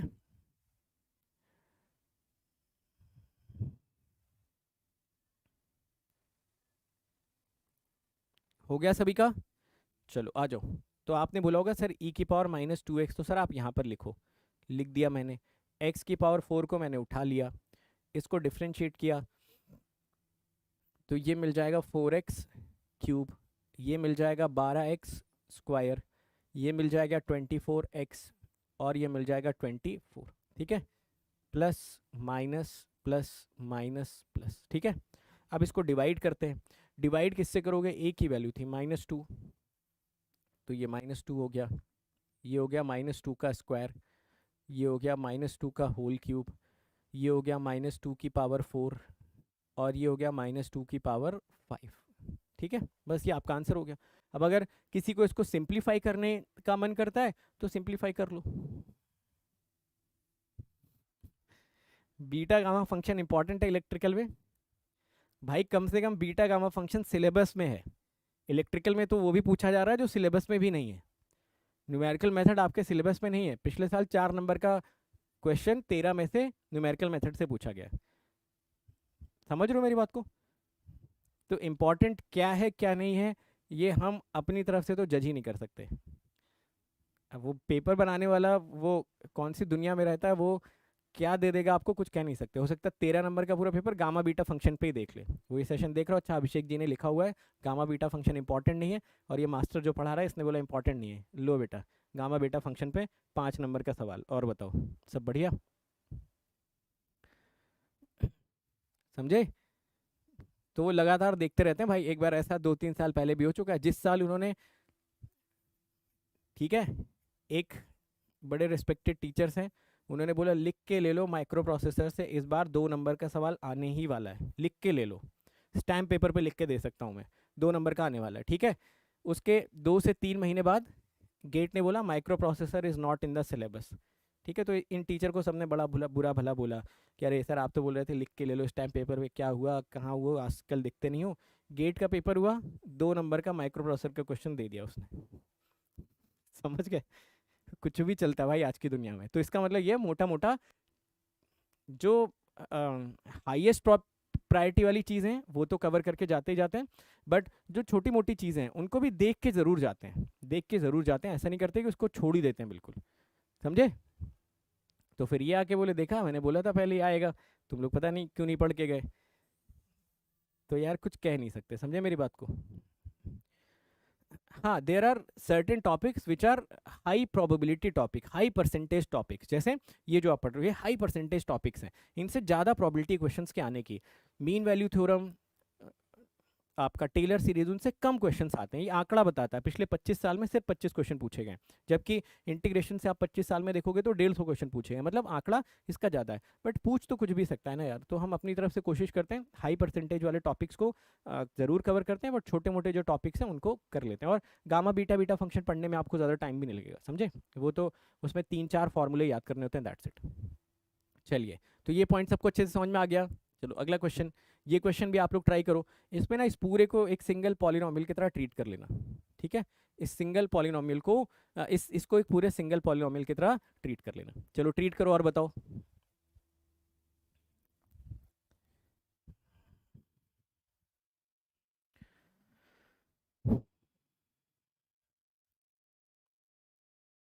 हाँ, gamma beta alpha beta function, alpha beta नहीं गामा बीटा फंक्शन पढ़ाएंगे, ठीक है। अल्फा फंक्शन क्या होता है मुझे भी नहीं पता भाई, गामा और बीटा मुझे आता है, वो पढ़ा दूंगा। बोलो क्या करोगे? अभी अभी शॉर्टकट बताया ना, पॉलिनोमियल मल्टीप्लाइड बाय एक्सपोनेंशियल। तो पॉलिनोमियल इंटू एक्सपोनेंशियल में सेम कंसेप्ट आप लगाइए। आप बोलोगे कि सर ई की पावर एक्स को क्या करते हैं, अलग पकड़ लेते हैं। चलो, फिर आप बोलोगे इसको इकट्ठा उठा लो, x² + 2x को, है ना। फिर आप बोलोगे इसको डिफ्रेंशिएट करो, तो ये बचेगा 2x + 2, बीच में माइनस का साइन लगा दो, प्लस एक बार और डिफ्रेंशिएट करो 2। यहाँ पर आपका कोएफिशिएंट 1 था, तो 1 है तो लिखो, नहीं मन है तो मत लिखो। चलेगा? चल जाएगा। हाँ, आप इसको सॉल्व कर लेना, जो भी मिनिमाइज होके आ जाएगा। मेरा पर्पस ये है कि आपको ऐसे टाइप के मॉडल्स में थोड़ा सा कंफर्ट जोन में लेके आना, ठीक है ना। चलो अब क्या करते हैं, अब ना काफ़ी सारे क्वेश्चंस करते हैं, ठीक है। अब ये सारे क्वेश्चन मैं करवाऊंगा। आप किसी क्वेश्चन में ये नहीं पूछोगे कि सर मैं ये कैसे सोचूंगा। मेरा ऑब्जेक्टिव है कि अगर ये सारे क्वेश्चंस एक बार हम कर लेंगे, तो फिर अगर हमारे सामने कोई क्वेश्चन आता है तो ऑटोमेटिकली हमारा दिमाग चलेगा हमें क्या करना चाहिए। हालांकि मैं बीच बीच में आपसे पूछता रहूंगा कि बताओ आप क्या सोचते हो, आपके दिमाग में क्या थॉट प्रोसेस चल रहा है, या आपने क्या नज़रिया रखा हुआ है। But at the same time ये देख के कभी भी घबराना नहीं कि सर हम कैसे सोचते हैं इस क्वेश्चन के बारे में। मैं आपको बताता जा रहा हूँ, जितने सेट ऑफ क्वेश्चन मैंने यहाँ पर कंपाइल किए हैं, अगर इतने सेट ऑफ क्वेश्चन कोई प्रैक्टिस कर लेता अच्छी तरीके से, तो मोस्ट ऑफ द इंटीग्रेशन के क्वेश्चन वो डील कर पाएगा, ठीक है ना। चलो अब जैसे देखो पहला क्वेश्चन, फर्स्ट क्वेश्चन, 0 से 1/2 1/√1 - x²dx। चलो बताओ इसका इंटीग्रेशन क्या होना चाहिए, 1/√a² - x²। आप बोलोगे सर ये तो हो जाएगा साइन इनवर्स x। अगर ये साइन इनवर्स x हो गया तो लिमिट आप पुट कर देना 0 से 1/2, ये वैल्यू मिलेगी sine inverse 1/2 minus sine inverse 0, ठीक है। साइन इनवर्स 1/2 कितना हो जाता है, 30 डिग्री, π/6 माइनस 0। आंसर यहाँ से क्या मिल जाता है आपको, π/6। आ रहा सभी को। पहला क्वेश्चन सबको समझ में आ गया अच्छी तरीके से। आप बोलोगे हाँ सर आसान था ये क्वेश्चन, इसमें तो कुछ भी नहीं था, ये तो बिल्कुल बेसिक फंडामेंटल क्वेश्चन, अगर किसी को इसका इंटीग्रेशन याद है तो वो डायरेक्ट इस क्वेश्चन को सॉल्व कर सकता था। Correct, I hope yes. ठीक है, चलिए ये क्वेश्चन देखिए, इसका आंसर बताइए। इस क्वेश्चन में सबसे पहली चीज हमें क्या ऑब्जर्व करनी चाहिए, मोर देन एनीथिंग। आप बोलोगे सर सबसे पहली चीज ऑब्जर्व, जैसा हमने प्रोसेस डेवलप किया उसके अकॉर्डिंग, कि ये -4 से 4 होना चाहिए था, सही बात है। तो अगर ये -4 से 4 है तो लिमिट हमारी सिमेट्रिकल है ना। अगर लिमिट सिमेट्रिकल है तो क्या हम इसके इवन ऑड को चेक करने की कोशिश करें। सिमेट्रिकल लिमिट पे सबसे पहले हमारा ध्यान जाना चाहिए, ठीक है। तो अब हम क्या करते हैं, हम यहाँ पर f ऑफ -x को जज करते हैं, और आप पाओगे कि ये f(x) के बराबर है, विच मीन्स ये जो फंक्शन है ये आपका कैसा फंक्शन हो जाएगा, ये आपका एक इवन फंक्शन हो जाएगा। बोलो हाँ या ना, बोलिए। इवन हो जाएगा ना, 1/4 + x², x की जगह पे आप -x पुट करोगे, ठीक है। तो आप बोलोगे सर इसको फिर -4 से 4 आप क्यों ही कर रहे हो, 0 से 4 इसको निपटा दो, और ये बचेगा 1/2² + x², और ये हो गया dx, ठीक है। 1/a² + x², इसका जो आप रिजल्ट लिखोगे तो ये होगा 1/a tan इनवर्स x/2, ठीक है। ये मिलेगा, वैल्यू पुट कर देना 0 से लेके 4 तक, ये 2 और 2 तो कैंसिल हो जाएंगे, आपका आंसर यहाँ से बचेगा tan इनवर्स 2। आ रहा है सभी के पास ये सेम आंसर, ठीक है। सही चल रही है अपनी फिलॉसफी, सही डायरेक्शन में हम लोग चल रहे हैं।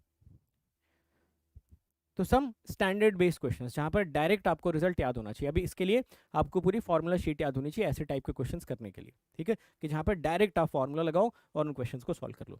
चलिए इसके बाद कुछ एक्सपोनेंशियल बेस्ड क्वेश्चंस करते हैं, जहाँ पर ना आपको अपने पूरे फंक्शन में सिर्फ एक्सपोनेंशियल्स दिख रहे हैं।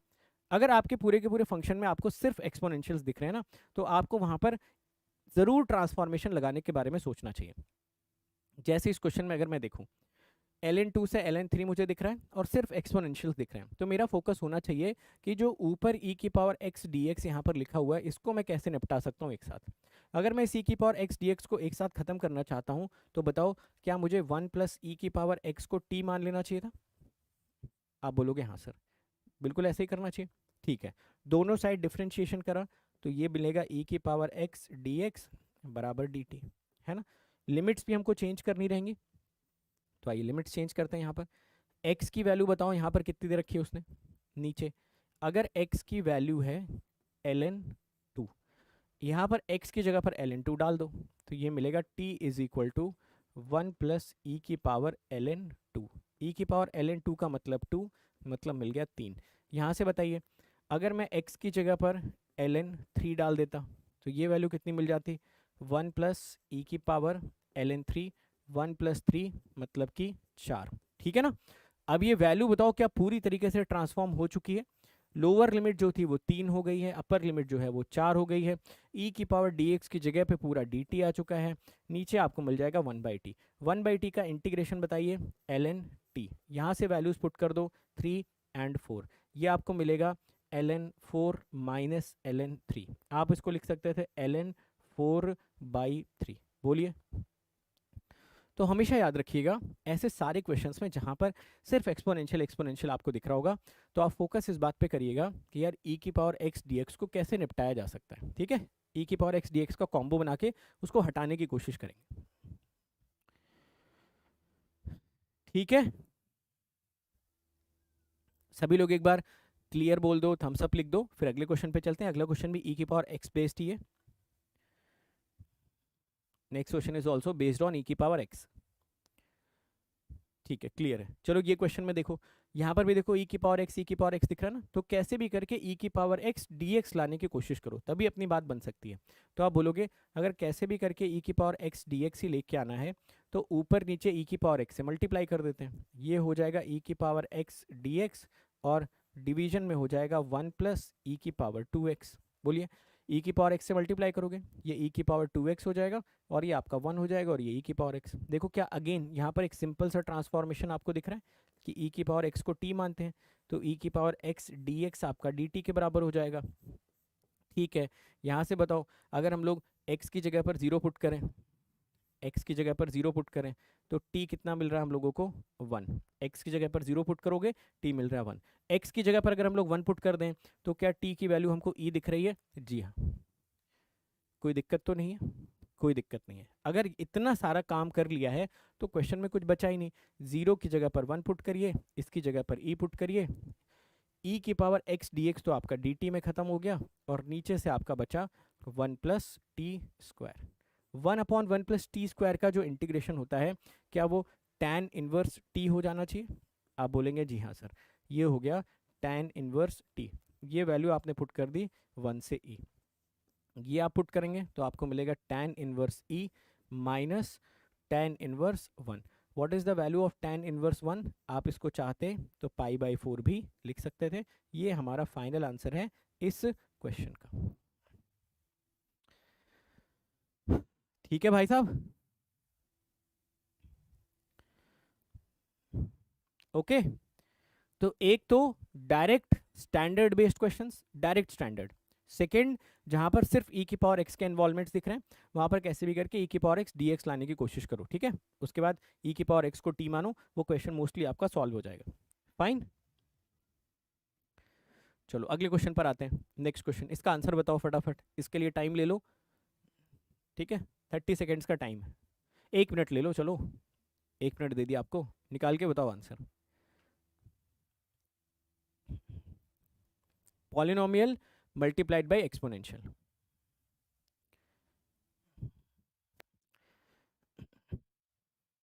हाँ, मोस्टली इसमें से आपको ना 30-40% क्वेश्चन गेट के भी दिखेंगे। तो गेट में अगर आप देखोगे तो डेफिनेट इंटीग्रेशन के बहुत इजी क्वेश्चंस पूछेगा। ठीक है, जो थोड़े बहुत डिफिकल्ट क्वेश्चंस भी हैं वो आपके a plus B minus x वाला ट्रांसफॉर्मेशन लगाने से इजी हो जाते हैं। ठीक है, ये बाई पार्ट्स क्यों करोगे यार इसको, जब इसका शॉर्टकट बता दिया। आप लोगों ने लग रहा हेरा फेरी 2 नहीं देखी। हेरा फेरी 2 में वो बोलता है कि अगर इन लोगों को सोने का कटोरा भी दे दिया जाए ना, अगर इनको सोने का कटोरा भी दे दिया जाए तो ये लोग क्या करेंगे? भाई सोने का कटोरा दे दिया मैंने तुम्हें, डायरेक्ट शॉर्टकट बता दिया, बाई पार्ट्स कौन लगाएगा यार इसमें। चलो देखो, देखो क्या करना है इस क्वेश्चन में। e की पावर 2x, यहाँ पर आपने लिखा x माइनस 1। बताओ कितने लोगों ने सेम इंटीग्रेशन कैलकुलेट करा? करा भाई, e की पावर 2x आपने रखा है यहाँ पर, और जब e की पावर 2x आपने रखा यहाँ पर, तो x को आपने क्या करा? ऐसे ही रखा, डिफरेंशिएट किया, 1 आ गया। अब ज़्यादातर लोगों ने इसमें गलती क्या करी होगी, कोएफिशिएंट से डिवाइड नहीं करा होगा। हमें कोएफिशिएंट से भी डिवाइड करना है भाई, यहाँ पर 2 से और यहाँ पर 2 स्क्वायर से। समझे मेरी बात को? एब्सोल्युटली। ठीक है, चलो अब क्या करते हैं, यहाँ पर वैल्यूज अपनी पुट कर देते हैं। इसको चाहो तो आप थोड़ा बहुत सिंप्लीफाई भी कर लो, ये 1/4 हो गया। चलो, तो e की पावर 2x x/2 माइनस 1/4। ठीक है, ये हो गया 0 से 1। सबसे पहले इसमें 1 पुट करते हैं। 1 यहाँ पर अगर आप पुट करोगे तो ये मिलेगा e की पावर 2 1/2 माइनस 1/4। ठीक है, माइनस, अब x की जगह पर 0 पुट करते हैं। e की पावर 0 1 हो जाएगा और ये माइनस 1/4, तो ये हो जाएगा माइनस 1/4। ठीक है, यहाँ से आपको मिलेगा e² प्लस 1/4। आंसर आपको मिलेगा e² + 1 होल डिवाइडेड बाई 4। यही आंसर आ रहा है सभी का, चेक करो।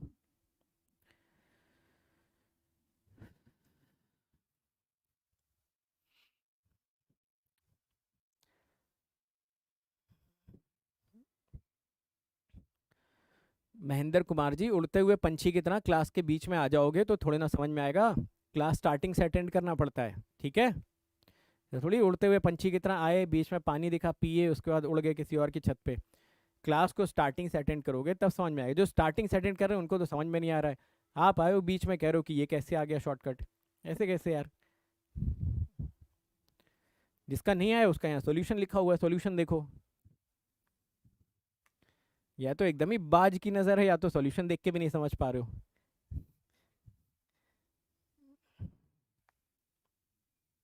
दोबारा नहीं बताएंगे। चलो आगे बढ़ा जाए। आइए नेक्स्ट, ये क्वेश्चन देखो, इसको सॉल्व करो। इसके लिए भी 1 मिनट का वक्त आप सभी को दिया जाता है, ठीक।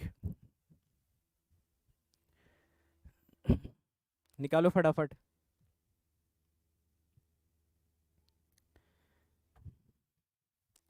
1 मिनट का टाइम है भाई, जल्दी आंसर निकालो।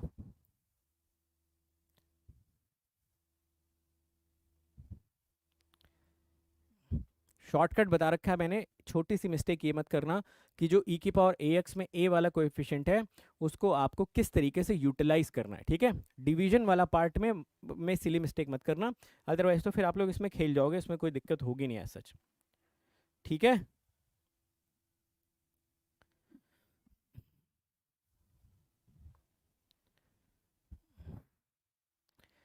अरे भाई कोई लेक्चर प्राइवेट नहीं हुआ यार, लाइव वाले सेक्शन में जाके देख लिया करो यार आप लोग। लाइव वाले सेक्शन में जाके देख लो, वहाँ प्रेजेंट होगा। हो सकता है प्लेलिस्ट में किसी ने इधर का उधर कर दिया, ठीक है। प्लेलिस्ट जो लोग मैनेज करते हैं वो नॉन टेक्निकल लोग होते हैं, तो कभी कभार उनसे गलतियाँ हो जाती हैं। आप लाइव वाले सेक्शन में जाके ढूंढ लिया करो उसको, ओके। ठीक है, चलो तो मेरे ख्याल से काफ़ी सारे लोगों ने क्वेश्चन निकालना स्टार्ट कर दिया है, और कैलकुलेशन में मेरे ख्याल से ज़्यादातर लोग अभी स्टक कर गए होंगे, तो कोई प्रॉब्लम नहीं है। बस ये एक बार चेक कर लो कि ये बेसिक फिलॉसफी कितने लोगों ने करेक्ट लगाई थी, उसके बाद तो चलो मैं मान लूँगा कि आपने सही आंसर निकाला। x³ 3x² 6x6, alternate plus minus plus minus plus minus, उसके बाद इसका कोएफिशिएंट था -1।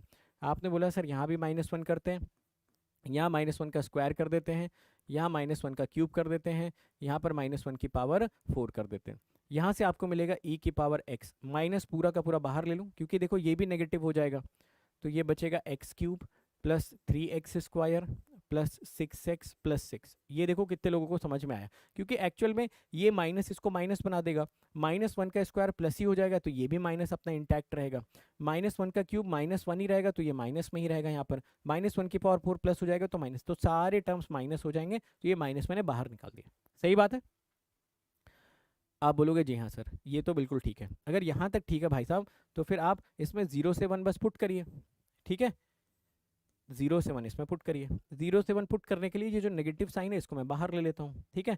सबसे पहले मैं 1 पुट करता हूँ। यहाँ पर आप 1 पुट करोगे तो ये मिलेगा e इनवर्स, और यहाँ पर 1 पुट कर दो, 6 6 12 4 16 16 माइनस, अब इसमें x की जगह पर 0 पुट करो, ये हो जाएगा 0, और यहाँ से आपको मिलेगा 6, ऐसा माइनस से मल्टीप्लाई कर दो तो मिलेगा 6 माइनस 16 e इनवर्स, ये मिलेगा 6 माइनस 16/e। अब ये आपका गेट का ही क्वेश्चन है, गेट में ही पूछा गया था ये क्वेश्चन, समझे मेरी बात को। ये गेट का ही क्वेश्चन है, 2 नंबर में पूछा गया था किसी ज़माने में, ज़्यादा पुराना भी नहीं है, ऐसा भी नहीं कि बहुत पुराना, बट हाँ पूछा गया था हाल फिलहाल में ही, ओके। और 4 ऑप्शन आपको दे रखे थे, और ऑप्शंस ऐसे ही दे रखे थे, 6 माइनस 16/e 6 प्लस 16/e, ऐसे करके ऑप्शन दे रखे थे। तो इस वजह से ये फॉर्मेट काफ़ी पॉपुलर हो जाता है ना। इस वजह से मैंने इसका शॉर्टकट आपको बताया कि भाई कौन इसमें बाई पार्ट्स लगा के टाइम वेस्ट करेगा, डायरेक्ट लगाओ, पुट करो। एक ही सिली मिस्टेक आपसे बार बार होगी, जो e की पावर -x में a है, इससे आप डिवाइड नहीं करोगे, इसकी और इसकी पावर से, है ना। तो ये मिस्टेक बस मत होने देना, बाकी तो इसमें कुछ है भी नहीं। अगला सवाल, इस क्वेश्चन के लिए मैं आपको देता हूँ 30 सेकेंड्स, ठीक है। आ जाओ भाई, 30 सेकेंड, आंसर निकाल के बताओ फटाफट। A to b f x upon F x plus F of A plus B minus x D x, क्या होना चाहिए आंसर इसका? याद करो प्रॉपर्टी फटाफट। A to b f x upon F x plus F of A plus B minus x. तो आप बोलोगे सर बिल्कुल हूबहू प्रॉपर्टी पे बेस्ड क्वेश्चन आपने दे दिया। ये एफ एक्स था, ये एफ एक्स, ये ए प्लस बी माइनस एक्स था, तो अपर लिमिट माइनस लोअर लिमिट बटा 2 करने से जो भी आंसर आएगा वही सही आंसर हो जाएगा, यानी कि 10। याद है प्रॉपर्टी आप लोगों को समझाई थी, property number 8, a to b f x upon F x plus F of A plus B minus x D x, ठीक है। चलो अगला एक और बहुत बड़ा बड़ा फेमस मॉडल होता है ये वाला, है ना। इसमें ये क्या करता है, 1 upon 1 plus under root ten x कर देता है। जैसे आप इस टेन एक्स को ना sign x upon cos x लिखोगे, आप देखोगे ना ये भी बिल्कुल पिछले वाले क्वेश्चन के फॉर्मेट में चेंज हो जाएगा, चाहे तो चेक कर लो। ये देखो, अगर मैं इस टेन एक्स को लिख दूं, अगर अंडर रूट टेन एक्स को मैं लिख दूं under root sine x upon under root cos x, अगर मैं ऐसा लिख दूं तो बताओ क्या ये एक्सप्रेशन हमको ऐसा मिल जाएगा, under root cos x plus under root sine x D x? बोलिए जरा, है ना। एब्सोल्युटली भाई, इसको हमने लिखा under root sine x upon cos x, ये अंडर रूट कॉस एक्स यहाँ मल्टीप्लाई हुआ और ऊपर भी चला गया।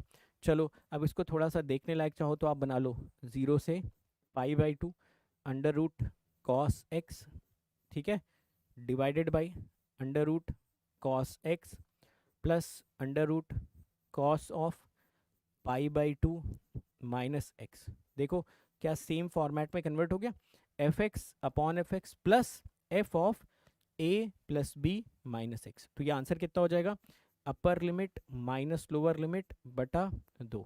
आंसर आपको मिलेगा π/4, मिल रहा π/4। अगला सवाल आप लोग खुद से करके बताओ इसका आंसर, ये मैं सॉल्व नहीं करूंगा, इसके लिए आपको 30 सेकेंड्स का टाइम दूंगा और देखते कितने लोग कर पाते हैं। अरे यार टाइमर को क्या हो गया भाई, टाइमर खुद लेट है तो बाकी लोग कैसे टाइम पे आएंगे। चलो खैर निकालो।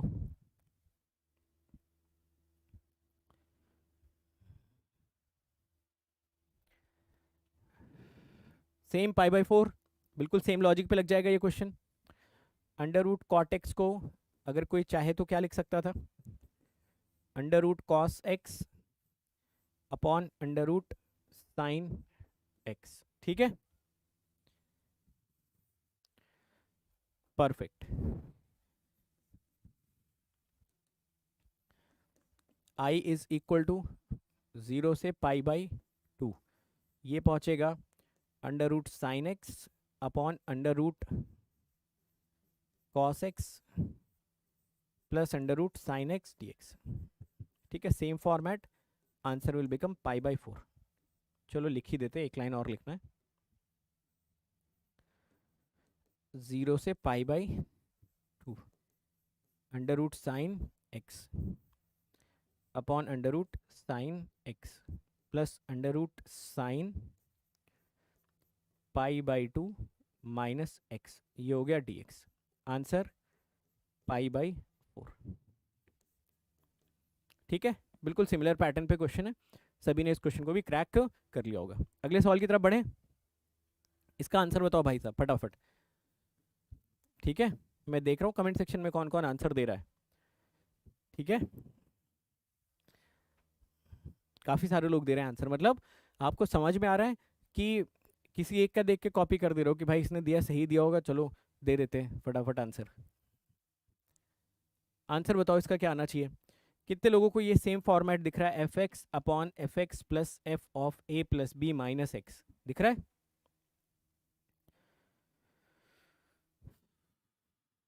एब्सोल्युटली, तो आप यहाँ पर क्या करोगे, अपर लिमिट माइनस लोअर लिमिट बटा 2, आंसर 1/2, ठीक। चलिए आगे बढ़े अब, हाँ आना चाहिए समझ में। ठीक है, चलो अब इस क्वेश्चन पर आते हैं, अगला क्वेश्चन देखते हैं। अब जरा मेरी बात को थोड़ा गौर से सुनने की कोशिश करिएगा, मैं क्या बता रहा हूँ, मेरी बात को ना बहुत गौर से सुनने की कोशिश करिएगा। अभी तक जो हम क्वेश्चंस लगा रहे हैं ना, उसमें धीरे धीरे करके हमारी एक फिलॉसफी बन रही है, भले वो हमें पता नहीं चल रही है।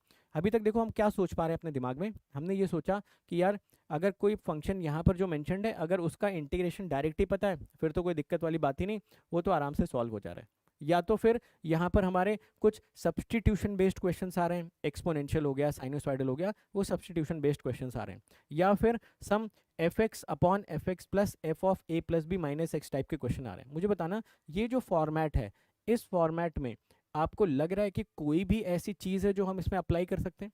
क्या इसका डायरेक्ट हमें आंसर पता है? नहीं। क्या इसमें एक्सपोनेंशियल्स वगैरह हैं? नहीं।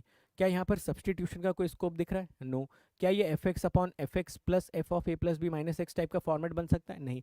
तो जब किसी क्वेश्चन में हमें कुछ भी स्ट्राइक नहीं करे, है ना, कहीं पर भी कुछ भी नहीं समझ में आ रहा है, कोई भी आइडिया नहीं लग रहा है, तो हम क्या करेंगे, वही जो हमारे पास ब्रह्मास्त्र बचा हुआ है उसको चलाना पड़ेगा। क्या करेंगे, आई यहाँ पर लिखते हैं और इसको कर लेते हैं 0 से π/2 ln tan π/2 minus x dx। बताओ क्या इससे इंटीग्रेशन की वैल्यू चेंज होगी? आपने अपने x को a plus B minus x से रिप्लेस कर दिया, ठीक है ना। चलो ठीक है, तो अब i की वैल्यू बताओ यहाँ से क्या हो जाएगी, 0 से π/2 और ये हो जाएगा ln cot x dx। ठीक है, इसको मैं इक्वेशन 1 बोलना चाहूँगा और इसको मैं इक्वेशन 2 बोलना चाहूँगा। मैंने बोला था इसके बाद आप क्या किया करो, कभी भी अगर ये प्रॉपर्टी लगाओ तो इक्वेशन 1 और इक्वेशन 2 को आप सिंपली ऐड कर दिया करो। ठीक है, चलो ऐड कर देते हैं। जैसे ही इक्वेशन 1 और इक्वेशन 2 को आप ऐड करोगे तो 0 से π/2 ये था आपका ln tan x प्लस ये हो जाएगा ln cot x और ये वैल्यू ओवरऑल आपकी हो जाएगी dx। ln a plus ln b को आप क्या कर सकते थे, ln a b आप लिख सकते थे। ये वैल्यू मिलती है 0 से π/2, इसको मैं ln a b कर लेता, ये मुझे मिलता है tan x into cot x, है ना। ln a plus ln b is equal to ln a b होता है। tan x into cot x की वैल्यू कितनी हो जाती, 1, और ये 1 होने के बाद जो आपका ln था, क्या इसके अंदर भी 1 आ जाता? जी हाँ। तो क्या यहाँ से आपको 2i की वैल्यू 0 मिल जाती? एब्सोल्युटली। तो क्या i भी आपको 0 मिल जाता? एब्सोल्युटली, i भी आपको 0 मिल जाता। तो इस इंटीग्रेशन की वैल्यू सिंपली क्या मिल जाती है आपको, 0। समझे मेरी बात को? तो ऐसे किसी क्वेश्चन में ना जहाँ पे कुछ फॉर्मेट पकड़ में ही नहीं आ रहा है, अब जैसे e की पावर x में तो साफ साफ पता है कि यार e की पावर x करना पड़ेगा। कोई क्वेश्चन आ गया sin x upon 1 plus cos square x dx, तो वहाँ पे तो पता ही है कि भाई cos x को t मानोगे, ऊपर वाला sin x dx निपट जाएगा। कोई एक्सप्रेशन आ गया एक्स क्यूब ई की पावर माइनस एक्स टाइप का, वो भी फॉर्मेट हमें अच्छे से आता है। कोई f x upon F x plus F of A plus B minus x आ गया, वो आइडिया भी क्लियर है। बट कोई क्वेश्चन ऐसे आते हैं ना जहाँ पे कुछ समझ में नहीं आ, जैसे इस क्वेश्चन में कुछ स्ट्राइक नहीं कर रहा है, तो इमीडिएटली आप ए प्लस बी माइनस एक्स वाला ब्रह्मास्त्र लगाओ, कुछ ना कुछ हो जाएगा वहाँ पे। समझ गया मेरी बात को? चलो अगला क्वेश्चन जैसे देखो, नेक्स्ट क्वेश्चन, अगले क्वेश्चन को अगर आप ऑब्जर्व करो और थोड़ी देर के लिए इमेजिन करो कि अगर ये एक्स नहीं होता तो क्या ये बड़ा आसान क्वेश्चन था? आप सभी लोग मुझे सोच के बताइए कि सर ये x जो है ना, ये तो कबाब में हड्डी का काम कर रहा है। अगर ये नहीं होता तो cos x को हम t मानते, sin x dx निपटा देते साथ में, और सिंपल सा हमारे सामने एक इंटीग्रेशन रखा हुआ था। बोलो। अरे भाई, यहाँ पर अगर देखा जाए ये x ना होता तो क्या इस इंटीग्रेशन को सॉल्व करना कोई बड़ी बात थी? आप बोलते कोई बड़ी बात नहीं, cos x को t मानते, डन हुआ था क्वेश्चन अपना ये। तो अब बताओ ये क्वेश्चन चिल्ला चिल्ला के कौन सी प्रॉपर्टी यूज करने के लिए बोल रहा है आपसे, बताना जरा। मैं आपको बता चुका हूँ ये सब कुछ, जब हम लोग प्रॉपर्टी पढ़ रहे थे तभी, कि एग्जामिनर आपको कैसे हिंट करेगा कि क्या यूज करना आपको। तो आप बोलोगे सर वही प्रॉपर्टी नंबर 4 एग्जामिनर बोल रहा है यहाँ पर यूज करने के लिए। चलो ठीक है, आई यहाँ पर लिखते हैं, ये हो गया 0 से π, जितने भी x दिख रहे हैं सबको मुझे a plus B minus x से रिप्लेस करना पड़ेगा, इस x को a plus B minus x से रिप्लेस करना पड़ेगा। तो ये हो जाएगा साइन पाई माइनस एक्स, ठीक है ना, divided by 1 plus cos square, 1 plus cos square pi minus x, और ये आपका हो जाएगा dx, ठीक है ना। चलो i की वैल्यू यहाँ से देख के बताओ, ये मिलेगा 0 से pi, this will become pi minus x, sine 180 minus theta sine theta, cos 180 minus theta minus cos theta, मगर स्क्वायर करने से कोई ज़्यादा फर्क पड़ेगा नहीं। इसको मैं इक्वेशन 1 का नाम देना चाहता हूँ और इसको मैं इक्वेशन 2 का नाम देना चाहता हूँ। ठीक है, इक्वेशन 1 और इक्वेशन 2 को क्या जोड़ दिया जाए? आप बोलोगे हाँ सर जोड़ दिया जाए, तो चलो इक्वेशन 1 और इक्वेशन 2 को जोड़ देते हैं। इक्वेशन 1 और इक्वेशन 2 को अगर हम जोड़ते तो ये हमें मिलता 2i, एंड मोर इंपॉर्टेंटली ये जो x हमें दिख रहा था ना, ये निपट जाता। सही बात है ना, ये x आपका निपट जाता, तो आपका ये एक्सप्रेशन क्या बचता? x sign x upon 1 plus cos square x ये, और यहाँ से pi sine x upon 1 plus cos square x ये, और minus x sign x upon 1 plus cos square x, तो ये plus x sign x upon 1 plus cos square x और ये minus x sign x upon 1 plus cos square x एक दूसरे को निपटा देते। आंसर यहाँ से आपके पास आता 0 से pi, pi sine x upon 1 plus cos square x D x. यहाँ तक पहले सभी लोग पहुँचो, फिर इसके आगे क्वेश्चन ऑलमोस्ट अपना सॉल्व हुआ पड़ा है। ठीक है, इसके बाद क्वेश्चन सॉल्व है ऑलमोस्ट।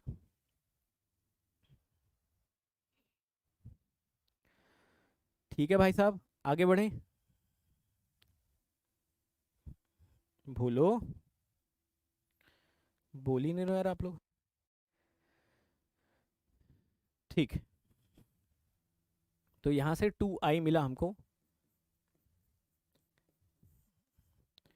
0 से pi sine x D x upon 1 plus cos square x. I की वैल्यू यहाँ से मिल जाती पाई बाई 2, ये है 0 से pi sine x upon 1 plus cos square x D x. Cos x को टी मान ले, कॉस एक्स को टी मानते हैं, तो minus sign x D x हो जाएगा डी टी के बराबर। लिमिट्स बताओ, x जब 0 है तो t की वैल्यू 1 हो जाएगी, x जब पाई है तो t की वैल्यू -1 हो जाएगी। बोलिए, एब्सोल्युटली, विच मीन्स i यहाँ से आपको मिल जाएगा पाई बाई 2, इंटीग्रेशन 0 की जगह पर 1, पाई की जगह पर -1, साइन एक्स डी एक्स की जगह पर minus D T divided by 1 plus T square, ऐसा है ना। मान लीजिए कि ये जो नेगेटिव साइन है, इस नेगेटिव साइन को मैं इधर लेके आऊँ, इसको ऊपर लेके आऊँ, तो अंदर वाला माइनस कंपनसेट किया जा सकता है। पाई बाई 2 -1 से 1 D T upon 1 plus T square. ठीक है, ये मिल जाएगा आपको पाई बाई 2, ये मिला यहाँ से tan इनवर्स टी, लिमिट कहाँ से कहाँ, -1 से 1, ये हो गया पाई बाई 2, ये मिलेगा pi by 4 minus of minus pi by 4। Correct है भाई, tan इनवर्स 1 डालोगे तो tan इनवर्स 1 का मतलब पाई बाई 4 हो गया, माइनस का साइन लगाया, t की जगह पे -1 डाला तो माइनस पाई बाई 4 हो गया। अब बताओ यहाँ से क्या आपको पाई बाई 2 को और पाई बाई 2 को आपस में मल्टीप्लाई कर देना चाहिए था? जी हाँ, क्या आंसर यहाँ से पाई स्क्वायर बाई 4 आ जाता? एब्सोल्युटली। तो बहुत सारे लोग ऐसे हैं जिन्होंने ऑलरेडी इसका आंसर बता दिया था। ठीक है, इसका आंसर डायरेक्टली बता दिया था।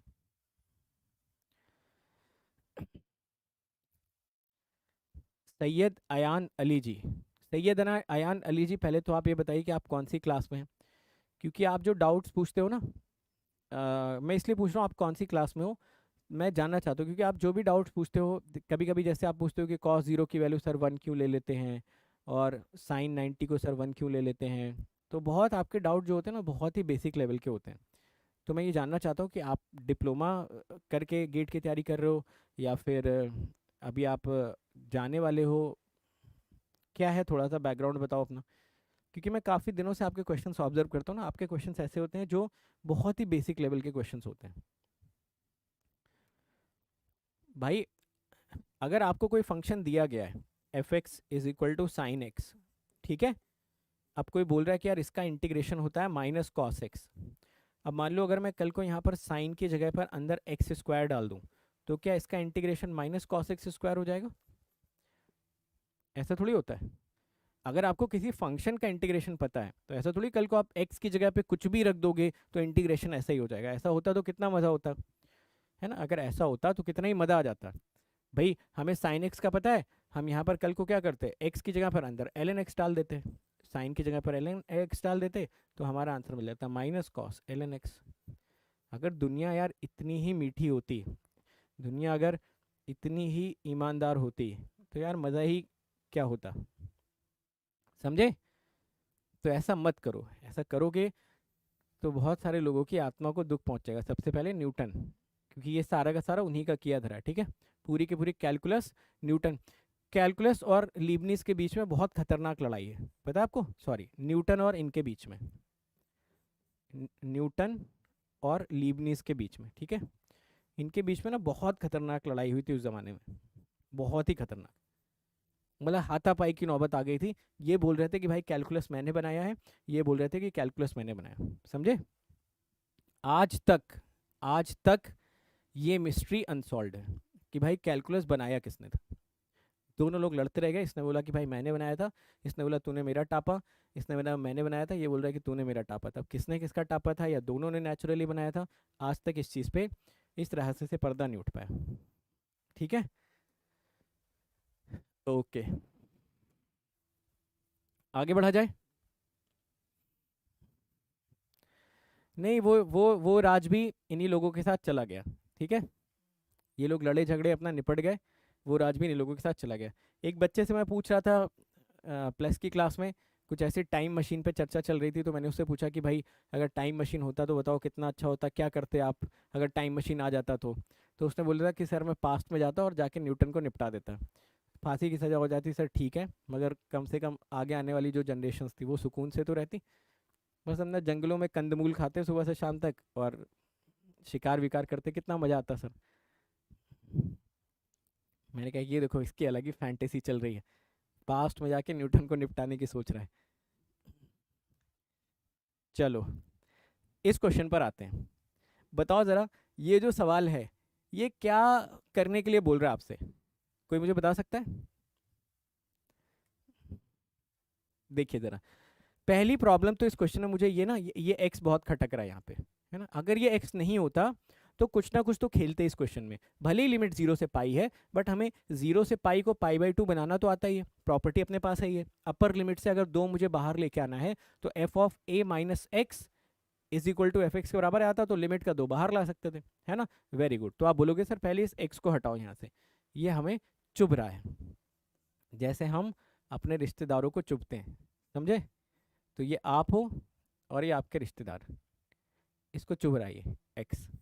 तो एक्स को आपने पाई माइनस एक्स लिखना शुरू करा, साइन की power 4 pi minus x, cos की power 6 pi minus x D x, ठीक है। Sine 180 minus theta minus sine theta, ठीक।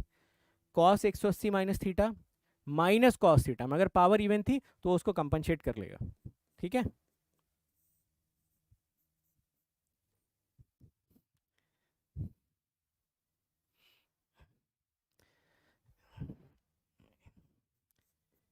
एक प्राणी पूछ रहा है कि सर एक्स जो होती है वो हमेशा प्रॉब्लम ही क्यों देती है। भाई पहले पहली तो बना लो, उसके बाद एक्स की बात करना।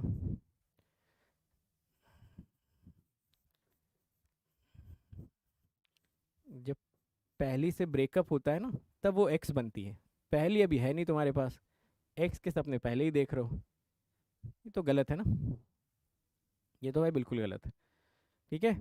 चलो ये आपका equation 1 equation 2, equation 1 equation 2, chronology ही गलत है आपकी। आइए दोनों को ऐड करते हैं, 2i, दोनों को ऐड करा आपने। जब आप दोनों को ऐड करोगे तो मुझे बताना ये x जो है इस x के साथ कैंसिल आउट हो जाएगा। अच्छा एक इंटरेस्टिंग चीज़ आप लोग पता नहीं नोटिस कर पा रहे हो कि नहीं कर पा रहे हो, यहाँ पे ध्यान से समझने की कोशिश करिएगा कि ये x जो है बार बार एलिमिनेट इसलिए हो पा रहा है ना, क्योंकि जब आप f of a plus B minus x रख रहे हो ना तो ये वाला सेम फंक्शन रीजनरेट हो रहा है समहाउ। अगर ये सेम फंक्शन रीजनरेट नहीं हो रहा होता समहाउ ना, फिर आप थोड़े ना a plus B minus x का फ़ायदा उठा पाते। भाई a plus B minus x का फ़ायदा इस x को एलिमिनेट करने में आप तभी उठा पा रहे हैं जब आपने a plus B minus x रखा और ये function f of a plus B minus x f x के बराबर आ जा रहा है ना, सही बात। अदरवाइज आप नहीं कर सकते थे ऐसा। तो एग्जामिनर ऐसा ही क्वेश्चन फ्रेम करेगा जहाँ पर x को एलिमिनेट करने के लिए आप ये मेथड जैसे ही लगाओगे ऑब्वियसली ये वाला फंक्शन जो होगा एज इट इज ही जनरेट हो जाएगा, ठीक है ना। चलो, तो यहाँ पर हम लोग पहुंचे 0 से पाई, तो ये एक्सप्रेशन हमारे पास बचा पाई साइन की पावर 4x कॉस की पावर 6x dx, ठीक है ना। तो पाई को मैं बाहर ले लेता हूँ, ये बचेगा 2i इज इक्वल टू पाई। अब बताओ डायरेक्ट शॉर्टकट लगा दें या अभी भी कुछ हमें रोक रहा है? आप बोलोगे सर अभी भी रोक रहा है, ये जो इसकी पावर है ना ये बड़ी प्रॉब्लम क्रिएट कर रही, पाई है, ये पाई/2 होता सर तो काम बन जाता। ठीक है, मैं इसको मान लेता हूँ fx, ठीक है। मैं क्या कैलकुलेट करूँगा, f of pi minus x. ज़रा यहाँ से f of pi minus x फटाफट कैलकुलेट करके बताएंगे आप सभी लोग। कॉस की power 6 of pi minus x, sine 180 minus theta plus sine theta, cos 180 minus theta minus cos theta. तो जो ये f of pi minus x होगा, इसकी वैल्यू देखो क्या आपको एग्जैक्टली fx के बराबर दिख रही है? फटाफट बोलो सभी लोग हाँ या ना में। आप बोलोगे जी हाँ sir, f of pi minus x हमें fx के बराबर दिख रहा है। मतलब कि क्या हम यहाँ से ये जो पाई था इसका 2 बाहर निकाल के इसको पाई/2 बना सकते थे? बोलो हाँ या ना, बोलिए जी हाँ, है ना। तो ऐसे करके ना थोड़ा कॉन्शियस डिसीजंस आपको लेने पड़ेंगे बीच बीच में, ऐसा नहीं कि डायरेक्ट क्वेश्चन सॉल्व हो जाएगा। तो अब यही मैक्सिमम डिफिकल्टी लेवल है ना, गेट के एग्जाम्स में जो मैक्सिमम डिफिकल्टी लेवल है ना वो यही है जो हम लोग यहाँ पर कर रहे हैं। तो ये बचेगा 0 से पाई/2, 0 से पाई/2, साइन की पावर 4x कॉस की पावर 6x dx, ठीक है। दोनों साइड से 2 निपटा दो, ये बचेगा i इज इक्वल टू पाई, ठीक है। चलो भाई साहब यहाँ पे देख के बताओ क्या हो जाएगा। 4 और 6 आपने जोड़ा, 10 इंटू 8 इंटू 6 इंटू 4 इंटू 2। ऊपर में 4 था तो 3 से आप स्टार्ट करते, 3 इंटू 1। यहाँ पर 6 था तो 5 से आप स्टार्ट करते, 5 इंटू 3 इंटू 1। दोनों पावर्स आपकी इवन थी तो पाई/2 भी यहाँ पर आ जाता पिक्चर में। और अब इसको पूरा कैलकुलेट करके बताइए। 3 पाई स्क्वायर 512 कुछ लोग क्लेम कर रहे हैं, but I think 3 pi square upon 512 हमारा सही आंसर होना चाहिए। बाकी लोग भी एक बार कंफर्म करके बताओ क्या सबका सेम आंसर आ रहा है?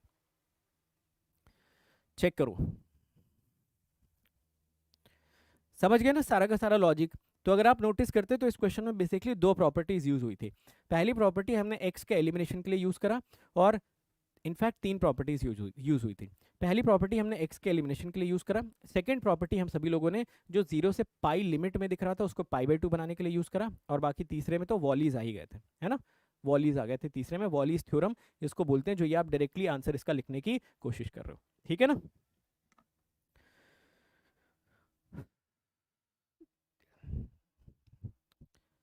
ठीक है, चलो अब अगला क्वेश्चन ये आपके लिए होमवर्क है, ये आप खुद से ट्राई करना, ठीक है।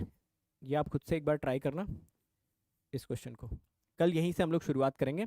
अच्छा, एक चीज़ और है, आज 24 तारीख हो गई ना, 25 26 27 से 31 तक,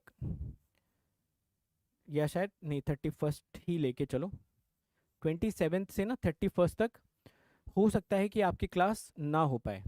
हो सकता है क्या कि मतलब नहीं हो पाएगी, क्योंकि 27 से 31 तक मैं हूँ नहीं यहाँ पे, ठीक है। एंड 27 से 31 तक मैं यहाँ पे हूँ नहीं, एक्चुअली मेरे ब्रदर इन लॉ की शादी है, तो यार वहाँ तो जाना ही पड़ेगा ना, वहाँ तो कोई ऑप्शन ही नहीं है, तो वहाँ जाना पड़ेगा।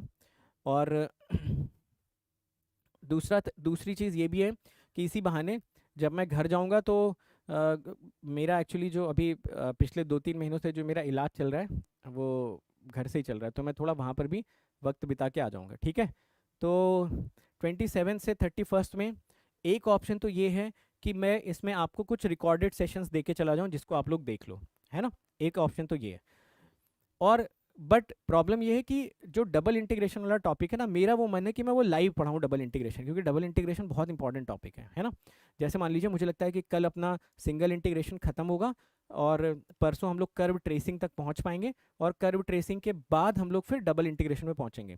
तो जिस दिन हम लोग डबल इंटीग्रेशन में पहुंचने वाले होंगे वो तारीख 27 तारीख होगी। तो अब 27 तारीख को डबल इंटीग्रेशन मैं लाइव ही पढ़ाना चाह रहा हूँ, क्योंकि उसमें ना फिर आप कुछ क्वेश्चन पूछोगे, आपको कुछ समझ में नहीं आएगा। मैं ऐसा करने की कोशिश करता हूँ, डीपीपीस तो नहीं, बट मैं ऐसा करने की कोशिश करता हूँ कि मैं आप सभी लोगों को ना, हाँ, मिसलिनियस वाला जो है, जो जैसे कि टेलर सीरीज़ वाला है और जो आपका टोटल डेरिवेटिव वाला है, इसका मैं रिकॉर्डेड सेशन मीनवाइल में प्रोवाइड करवा देता हूँ, मीन वैल्यू थ्योरम वाला, आपका टेलर सीरीज वाला, सो दैट आपके वो टाइम भी यूटिलाइज हो जाए। ऐसा भी नहीं हो कि आपका 4-5 दिन का गैप आ जाए, 27, 28, 29, 30। वैसे 31 को, बट मैं 31 को अगर आऊँगा भी ना तो मुझे आते आते भी 4-5 बज जाएगा, क्योंकि मैं अपनी गाड़ी से ही जाऊँगा और आने में भी ना मुझे 4-5 बज जाएगा। तो इस वजह से 31 का मैं आपसे वादा नहीं कर रहा हूँ, इस वजह से मैं बोल रहा हूँ 31 को भी आप ना ही मान के चलो। तो 27-31 के बीच में ये सेशंस में रिकॉर्ड कर देता हूँ। 3-4 दिन तो हो ही जाएंगे, जैसे मुझे लगता है कि एक दिन में। हाँ, आप लोगों ने उस वीडियो पे कमेंट किया था, वो मैंने अपनी टीम को भेज दिया था, वो सारा पीपीटी वीपीटी उसका रेडी हो, तो मुझे हार्डली उसमें 2 दिन थोड़ा ज़्यादा मेहनत करनी पड़ेगी, बट ठीक है, मैं रात में रिकॉर्ड कर दूंगा, उसमें तो कोई बात नहीं है ना।